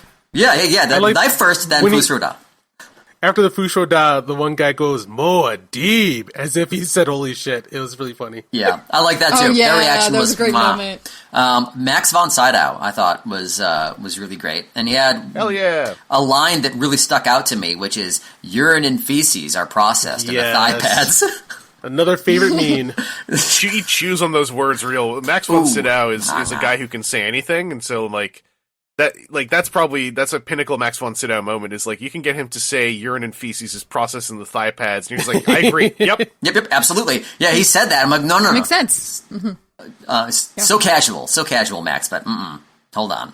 I mean, you live in the desert. You can die very easily. You got to be casual about that stuff. You know. I mean, it's going back into your body. You're absolutely right, and that is how he would say it because that's how they are surviving. Absolutely. Mm-hmm. Another fun game fact. Oh, you go first, Breen. That suit is an excellent example of just like how much I love the detail in the world building, where he offers them 2 new suits, and meanwhile his is just like the dirt is caked in there. It's a completely different color. Later on, they like red the upper portions of the suits specifically for Paul's like honor guard. Paul's suit gets more weathered as it after it skips the 2 years, and just like the way that he moves in his suit changes, and he moves and behaves more like the Fremen. It's just great job. That's awesome. Those suits are also just really cool. Like, not just like cool in Dune, but like those are just friggin' cool designs with really cool lore of what they do. Like it's such a beautiful, it's a beautiful way to like you said with world building. In as few words as possible, and quite visual. Even with Max von Sydow explaining at length how the suit works, I think it was as few words as possible. They're like, this is how anyone is alive on this planet. Yep. Full stop. There you go. You want one of these? Oh, but it's gross to... Or die. I mean, it's up to you. Water like, discipline. How does it work, though? It's like, well, your pulse and walking around works the pumping mechanism. Oh, yeah, that makes sense. Yeah. Yeah. A fun game fact is that Dune, also like the birth of so many things we love, is also the start of the RTS gaming genre. Oh. Yep. That game got stepped on historically, like not stepped on historically, but it like Red Alert takes all the credit that Dune started. Yep. Yeah, like all like the things you're used to seeing in RTSs, like how you select your stuff and junk and the UI and whatnot, started on a Dune game that no one really knows exists. Yeah. Now I know there was was on PC and Genesis because I know there was a Genesis one. Yep, I'm trying to find the one image of that game I always remember from magazines is like this monk dude looking at you. Yeah, I always. Thank you, Internet. I always wanted that game for the Genesis, and I just never picked it up for some reason. Would it still be worth playing today? Have any of us played it? I have not. I don't do RTSs. I just know this monk dude. Oh, yep, that's that classic image. There he is. Beautiful. With those eyebrows. Oh, and like I'm pretty sure it has full motion video cutscenes with like actual actors, because I'm pretty sure Sala from Indiana Jones is in it somewhere. Oh, nice. Oh, yeah, yep. I think sorry, I'm in Google Image. I gotta not do this. I might get a screamer if I keep going through this. Look out for crawl spaces. Let's see. I guess I'm running out of my notes. One thing. A character that you barely notice, but he's like the most important character in Dune is Duncan Idaho. That dude felt like there was a lot cut out of that dude's story, because like the movie kept implying to me he's important, and he's barely in it, and then he dies in a super weird kind of creep ass way. He's supposed to be the coolest fucking dude in the universe ever. Like he's supposed to be more than Paul. Oh yeah, he's crazy handsome. He's a great sword fighter. He's a master tactician, and he dies every story. Oh no, he's the Kenny. Oh, he's the Kenny of the Dune universe. He dies every hilarious. story. And then like he gets resurrected as a golem. no, It's called a Duncan. gola. A gola. Yeah, he gets resurrected as a gola. What's a gola?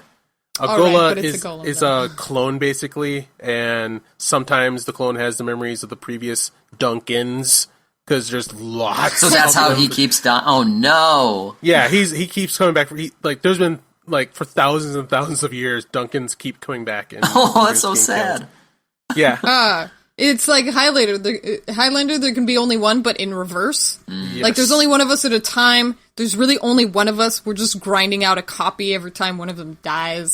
It's the Yeah, same person, kind of. Sometimes it's not. Sometimes he's the main character, sometimes he's not. The end of time is going to Sometimes be it's Worm extra. Dude and a Duncan. Oh yeah. Oh, the Yeah. worm dude Yep. loves his Duncans and kills them, and then he needs another one because he's like, I'm not going out around without a Duncan, so he gets another one. Seriously? Oh my god. Yes. Wow, do the Duncans Yeah. lose fidelity as they're remade? That's just like, Nope. that's just, Wow. That's just an abusive relationship. It really is terrible. If I were Yeah, Duncan, I'd because get like out eventually, of there. like a Duncan, they're one of the smartest fuckers ever, and eventually, like the Duncan will be like, wait a second, this worm guy's an asshole. Holy shit, I could probably try to kill him. And since the worm guy can like run the probability of everything, he's usually ready for Duncan, and Duncan's like, I have to do this. I know you do. Squash. Oh no. I know you have to try anyway. Then he calls Bye. up the Ixians. Hey, can you make me another one? Oh no. Thanks. And then yeah, Duncan Idaho. That's why he's been played Sorry. by Jason Momoa. Oh. Oh. Okay. Jason Yeah. Momoa Nice. is totally a guy who's smart and awesome and a superhero who also constantly dies. That is a perfect casting. Yeah. At first, before I watched Stargate Atlantis, I was like, oh god, because like I didn't like Jason Momoa. Like I thought he was way overrated and he wasn't that cool. To be clear, at this point you had seen him in Game of Thrones and didn't like him there. anything else? Game of Thrones. I'd seen him in Aquaman. commercials for Atlantis. Oh, by time of Aquaman, I started liking him. Oh, there you go. But then like Okay. I saw he was cast So as this is Duncan like Idaho. Conan time. Yeah. Oh, yeah, Conan. okay. I watched that. Didn't like him there. I forgot he So- was in Conan. Holy crap. Then I did saw not him know. get cast as Duncan Idaho, the coolest guy ever. So I'm like, oh, okay, I guess. Oh wait, and Why? now, holy shit, yes, he is such a good Duncan Idaho. He'll be there's- great. Excellent. Yeah, there's not much. Excellent. Yeah, but if we get beyond the first, book, then we get to see Duncan Idaho do cool stuff. Yeah, but man, Ronan is basically a baby Duncan Idaho from what you tell me, so Yep. it's gonna be great. It's gonna Yeah. be great. I'm excited. Yeah. Speaking of the coming series, I kind of really hope that they stick to that super unusual way of doing the blue eyes. It's It's a small detail. technology glowing wise. blue eyes. In the book, they don't Technology-wise, glow. it should be really easy to do now that like Yeah. there's consumer editing software that can motion track eyes specifically. Right. So it should be very doable as long as they don't get too carried away. Like as long as they just make the eyes look like that, it should be real simple to do. Yeah. For the movie, though, it was a massive pain in the ass. Because they they'd had have to to be draw it hand. in. They had to right? recolor it by hand, I Yeah. presume. Yeah, that'd be like hand keyframing basically. Like that's why I was so impressed by it. Like, Totally. And now we have zoom filters that do that. There's a woman named Rafaela De Laurento. She was the producer of this movie, and she was talking about like how she was like, "Hey man, if you want glowing eyes, we got that for you. We'll make it happen." Like, and she's like, "But now, oh my god!" And so she was like really shocked or a little frustrated how easy it is now that you can like do it with a snap of your fingers. But like for them, it costs like It's lots like we of used money to and work. painstakingly paint every frame individually with a paintbrush. Yeah. And semi-transparent paint. Then Okay. later, she did that really young, and she was like, "Oh wow, man! Like the ignorance of youth. I didn't know that was the first woman ever to produce a movie of this scale. Like no one had Yeah. ever come close to the job she'd done up to that point, and like everyone loved her. She was the only person that everybody on set was like, thank God she's here. Like she's made this a great experience, except for that's wonderful. after it was done." Except for that David editing Lynch, shenanigan. Yep. David Lynch was like, Raphael, God bless her, I love her. Oh my god! But after that, that was just a nightmare experience. But yeah.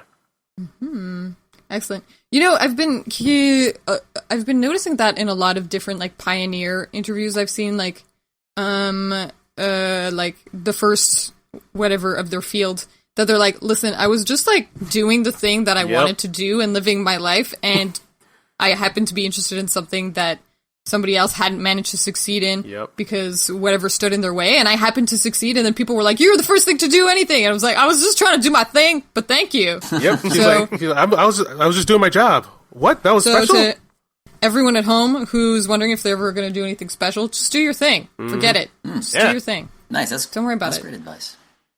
Got a lot. I have to take it now. Live it. I got Step forward. I got one last bullet point, which is Baby Patrick Stewart watch report. Oh, yes, very good. I gotta say, I understand I keep calling him Baby Patrick Stewart when he was in his 40s, but, like, that's still Baby Patrick Stewart. So, by coincidence, 2 podcasts in a row, we have Baby Patrick Stewart. Yeah. Yep, and in this one, once again... Coincidence? I think not. Once again, we've got stage presence Patrick Stewart. He was cast perfectly because he still can't not be loud. But that just means they got to make him, the military advisor. Then it completely fits together. But as soon as he walked in, I was like, well, that's real funny. He's carrying a funny looking thing. This is already a good start. And then he just gets right to it. He's first line. It's like volume 10 compared to the rest of the room. And I was like, all right, yeah, he still hasn't got used to. Oh, yeah. Yep. I'm here to bark orders at you. Yeah, gotta hit those back rows. Well, Mood is for cattle and love play. Dr. Yui and the Mentat dude and Kyle MacLachlan, they're all kind of speaking normally, a little bit weird, but normally, like, and we got to do this. And then Patrick Stewart, yes, and also, I'm like, oh boy. Also, it's not a critique, it's not a bad thing. It's just, I think it's kind of fun to listen to because, like we said with Life Force, it's Patrick Stewart when he was still very stage and not very screen. Before he was Patrick Stewart. Yeah, and so he's projecting no matter what happens. But he's also perfect for this because it is like a very Shakespearean kind of sci-fi. Hell yeah, yeah. And it's very much like, this person came over and they killed my father and they took my throne and now I'm going to get my throne back, but by becoming a surprise folk hero. I'm fucking up the story and we should look it up sometime, but I think he was cast by accident, actually. Yep. Patrick Stewart was cast by... Yeah. Wow. Yeah, right. like there's like I'm messing up the story. It should be looked up to find out for sure, but there's like a interesting way of like, I think like he showed up on set when he wasn't supposed to. And then they're like, oh, all right, yeah, it's you. And then also, he had no idea who Sting was. So there was like, he has interesting stories of when like some guy would come up and like, Sting? That's his name? I guess he's a musician or something. Was Patrick Stewart's fun stories of being on set. Speaking of musicians, I have I think one last note here. Toto. Mm-hmm. Toto did the soundtrack, and that's every time I see that, I'm surprised. Like, and it just does like it does, but they did an excellent job. They did a great job, a phenomenal job, and I'm listening to this. There are several places. I'm sorry. There are several places where it's just the music is what's keeping you there. Mm-hmm. Yeah, they did it, and that's one of the reasons. I mean, I enjoy Toto as much as the next person. I love singing Africa horribly in karaoke. But like, just like every time, when the credits were rolling, and I'm like, oh yeah, Toto. I just think that's awesome, and I think it's a good lesson in regard to artists, whether they be writers, actors, musicians, getting pigeonholed. Like, Toto, they're musicians. Yep. They just do this. This actor, they're a character actor. They only do this kind of role. Like, well, give people a chance. Maybe they'll surprise you. Yep. David Lynch talked about that. He was like saying, I met with, was his name Brian or something? The guy in Toto? The lead he met with Toto, and he's like, this guy is a genius, okay? He's a genius, but what happened to him was, he made it big doing a certain kind of thing, and he didn't get to do other things. And I gave him a chance to do something else, and he made an amazing, magical score. Yeah, knocked it out of the park. Yeah, so I think that's something you can take that one to the bank as far as I'm concerned. Mm-hmm. Oh yeah, truly. I used to listen last summer while reading Three Body Problem. Drink. I would listen to the Dune sound. I would listen to the Dune soundtrack. I would drink tea, read Three Body Problem, drink again, and listen to the Dune soundtrack. And that soundtrack just. And I don't listen to soundtracks ever, but that took me away. It just swept me away. I was listening to the Dune soundtrack the other day while I was working. It was just great work music. Oh yeah. Great meditation music. Totes. I think. So, do we have any more notes that we want to go through, or do we still want to go around the table and do some final thoughts? I think we covered basically everything I noted. Yeah, I think I'm all good. I got my Patrick Stewart report in. That was the big thing. Yeah, let me just throw out Lady Jessica is amazing and wonderful, and she's great. And her daughter is super creepy, but my favorite character. Lady Jessica is amazing, and she'll be becoming a more important character in the movie. I think we see a lot of the story from her point of view, which will make her more of a main character in the movie. So, if you like Lady Jessica, we're going to get more Lady Jessica. She's clearly extremely strong. Oh, that's another thing that I'm looking forward to, seeing how they do the voice. Mm-hmm. Because that's an effect that the vocal effects for that. There's a very specific way that we do those now, like the demonic voices and the head shaking kind of voices, and they're not like they were in this movie, and I wonder if they're going to be like that, or like it's popular to do right now, or if they're going to do something entirely new. We shall see. I got one other one I want to throw out there is original, I guess, G1 Leto. The nice guy nice guy Duke. Duke Leto. He was for a character type that usually would be kind of one note because he's there to die. I thought he was a really pleasant character performance to watch. Agreed. The scene where he's getting the miners out of there before the worm shows up, I was like, this is actually a really nice way to build up this dude as a good person. And I felt awful for him that he basically is dead because this doctor had the worst revenge plan anyone has ever come up with. Really the worst. Just horrible. I'm gonna make sure everyone dies because I gotta put this tooth in your mouth. Okay, now the tooth, bite it and exhale really hard, and you're gonna breathe poison. But dude has to be really close to you, and I'm really sure he will be. So it's all gonna work out. And the one thing Harkonnen does is back away. And I'm like, what the? Oh man! Almost got him. Man! Almost got him. I was imagining Leto, not even close. If he hadn't been drugged, through his drug fugue, I was hoping his mental track would have just been Dr. Yui, this is a terrible idea. This is really stupid. Why would they ever be in that one very specific precarious position where I could exhale poison in their face? There's no way this will go wrong. See, this is what happened when Dean Stockwell doesn't have Ziggy. I didn't know. Also, I double took when I saw that was Dean Stockwell. Same. That dude chameleoned. He chameleoned into that. Yeah, also he was a baby, but he chameleoned into that role. He really did. There are quite a bit of interesting hair and beard pieces. Absolutely. Yeah, the eyebrows. The eyebrow. I love the eyebrows. The mentat. The mentats. I thought were really solid at telling telling through showing. And a little brief aside, because it's they all got weird eyebrows and weird red lower lips, and they're all kind of off to some degree. Stained lips. Yeah, that part super worked for me. I thought it was kind of weird that he was one of those plot lines that was what you could call, as someone who liked the trippiness, that was sort of a casualty of the trippiness. Is he's there and they keep doing stuff. They keep telling him to milk a cat, but I never caught on to what was up with him by the end. In the final scene, he's kind of just chilling, staring at the ceiling. Yeah. Mm-hmm. I was assuming he was kind of messed up from whatever the Harkonnens were doing to him. But yeah, I really don't know what happened there at the end of the story.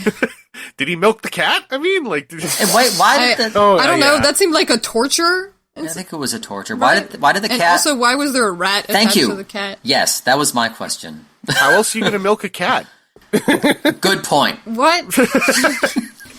No. Now it's explained. What? But did the cat have kittens recently? Are they actually talking about milk? Because the way that cat was tied up into that machine, I don't think it was. Oh, no, I don't that's... understand anything about that entire scene. I just felt very disconcerted for both the cat, the rat, and the doctor. The cat, the rat, and the mentat. Exactly. Nice. Well, that's what the rat's for, basically. Like, usually in a situation, yeah, you need kittens, but when you have a rat, as long as you got your cat in that harness, right, and you have a rat on a string nearby, then all you got to do is like your basic thing. It's like the 3 seashells. Everyone knows how it works. It gets the milk to come out of the cat. Because otherwise you're getting maternal milk. But in this case, you need the antiviral milk, right? Because you got to deal with that poison they put in you. And the heart slot is how you make sure that you get a proper feed between the rat and the cat to milk it properly. Sounds right. Yes. You did it.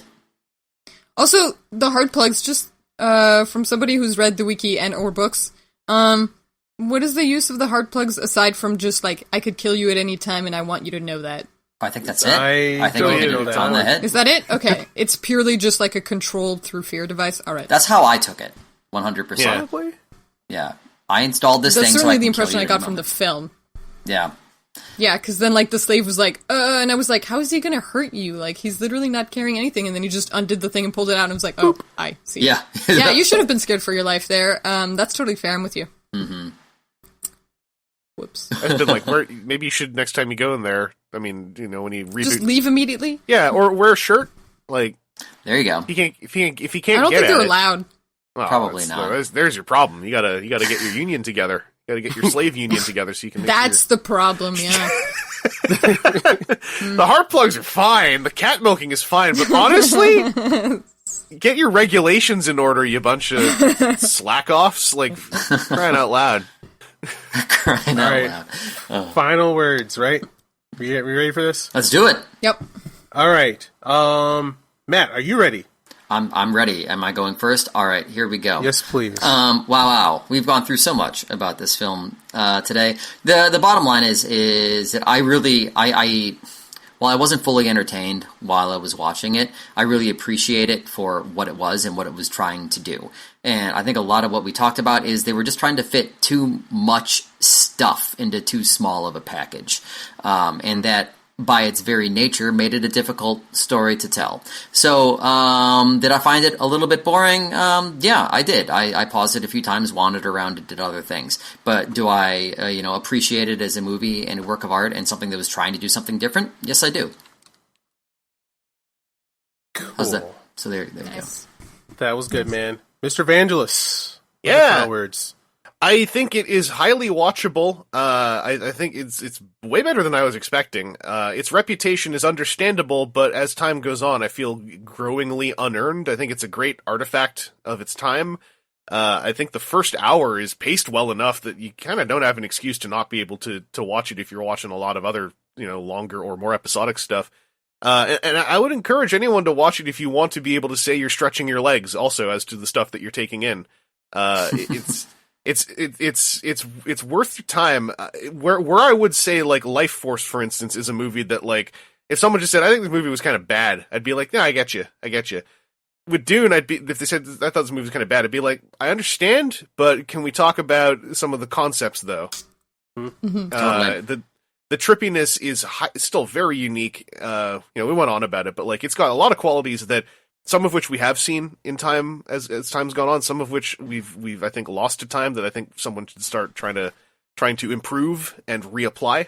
It's well worth your time if you're into anything sci-fi, or if you're into experimental filmmaking, any of that. Like it isn't like good on the back of all of that, but I think it is important on the back of all of that. And in the canon of Couch Command, I would say of all the films we have talked about. It is the best one. All of the films. Oh, the many. 3. In the history yeah, I would agree. of this podcast. Couch Command. Yeah. And Sabrina, what are your thoughts? Watch Dune. The way to watch this movie, consider the first part to be the first movie, and then the second part is what happens when somebody tells you to condense 2 movies into 30 minutes. There it is. Hell yeah! With that in mind, it's beautiful, visually distinct native groups. or not native groups, as it turns out. A lot of themes about like parasitic capitalism, just a lot of like classic sci-fi things like sand dunes and folding time to travel between 2 points. The creature that folds time we didn't really talk about, but that thing is weird. A navigator. I loved it. It had It's a very interesting visual. I would describe as this might be inappropriate for the podcast, but if a breathing vagina. Yeah. Oh, yeah. It's like a fetus with vaginas for mouths. Yeah, that's how I would describe it. I guess while we're there, like, and it Bene breathes Gesserit- out like the it breathes Bene out Gesserit- orange. And it used to be a human, or human looking, right? Oh yeah. Ooh, It used that's- to be the- human, mutated Bene over time Gesserits. to be. yeah. Mutate over time, Beautiful. become. Since there's no computers in this universe, you need a specifically mutated Mentat-ish type thing to calculate the jump point. So we use organic navigators like this who don't have penises, and then the Bene Gesserits make fun of him because he doesn't have one, and then he grumbled in his little tank. Was a scene in one of the books. Wow. Yeah, yeah, the books get weird. Cool. Wow. I want to see one of those And things. if you want to see some like, yeah, if you want to see his some name's Edric. if you want to see some early careers of like people you were surprised during this movie, like Patrick Stewart or like Kyle, it's so fun. I don't know. Oh, that Kyle! This is like a Kyle I've never seen. This is Kyle MacLachlan, who should have had a leading role career but didn't get it. Yeah. Yes. Like that hair. Should have. Yep. That hair was intense. Super intense. Super great.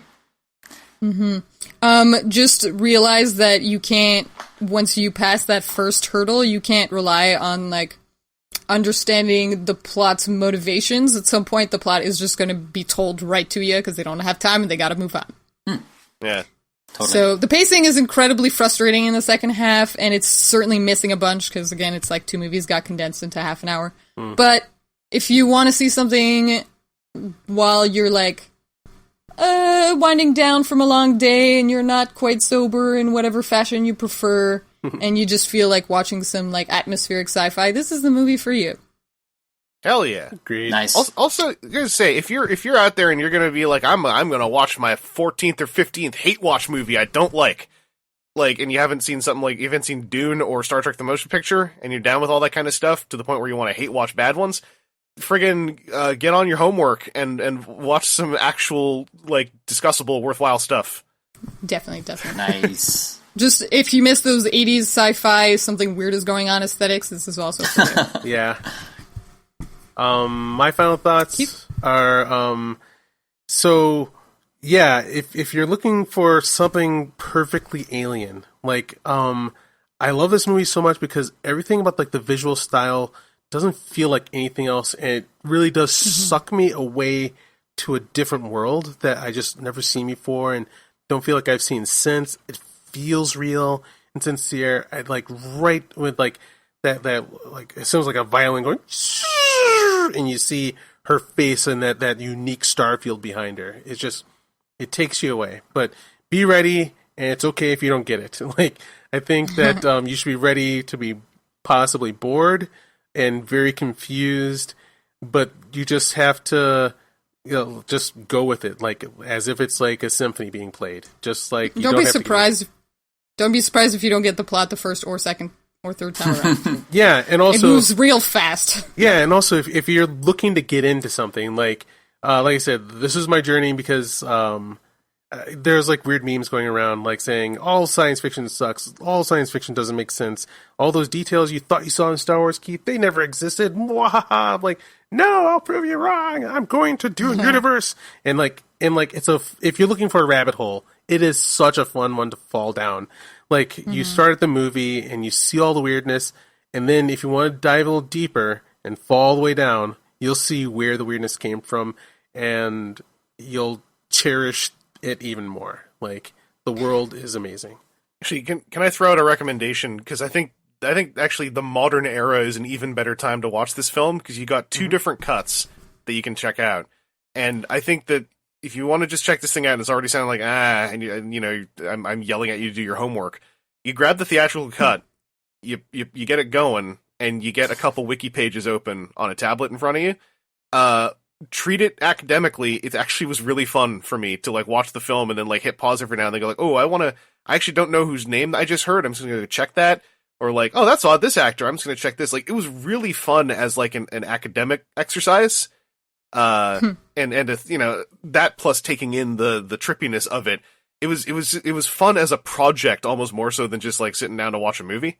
And I think that's where a lot of its value can come from, is like as more so an endeavor for the evening than just like I'm a philosophical investigation into the history of science fiction. Yeah, or even just like this movie itself. It's just such a story, and like knowing the story while you watch it, I think makes it even more fun.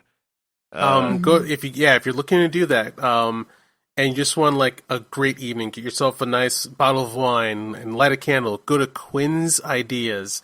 It's a YouTube channel where he hasn't gotten through all the books yet, but like he makes these kind of like visual novels that last for an hour and a half that go through all the plot points, details, and like sometimes stops on like philosophical passages to meditate on them and talk about them. And like you'll see all of like this art from fans and official art throughout time, and it's just a beautiful like YouTube channel of learning more about like the planets, the cultures, and all like the technology and weirdness of Dune. So there's a lot of love out there. All right. Is that it for all of us? That's it for me. I think so. Cool. Matthew Schrader. If I can use your last name, it's too late now. I've already done it. Where can we find more of your work on the internet? I am part of a comedy group called the Armory Comedy.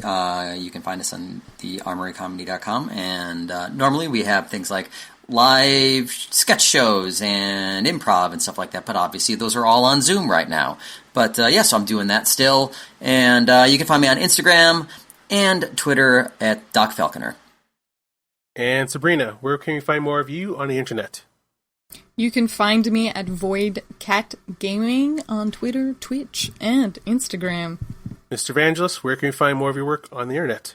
Yo, class, check me out on that Vangelis on the internet. Yeah, Vangelis Central, Vangelis Reviews on YouTube, Vangelis on Twitter, Vangelis Central on Instagram and Facebook, WTF.TFW2005.com if you want some Transformers podcasting. That YouTube also has a bunch of podcasting in it, but those Twitter is where I'm yelling the most, but I'm floating on all those platforms. Twitter, Instagram, probably the easiest spots to hit me up if you want me to tell you to do your homework. Cool. If you're going to look for my stuff, you look for Keith Justice on Instagram and Twitch. Look up Keith Hayward, Keith Justice Hayward. You can find me on the Facebooks and a very boring Twitter page. And you can find this podcast and more on popgeeks.com. Cool. Thank you guys for listening to the Couch Command podcast, and we will see you next time on the other side. Take it easy. See you on the other side. See ya.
The sleeper awakens.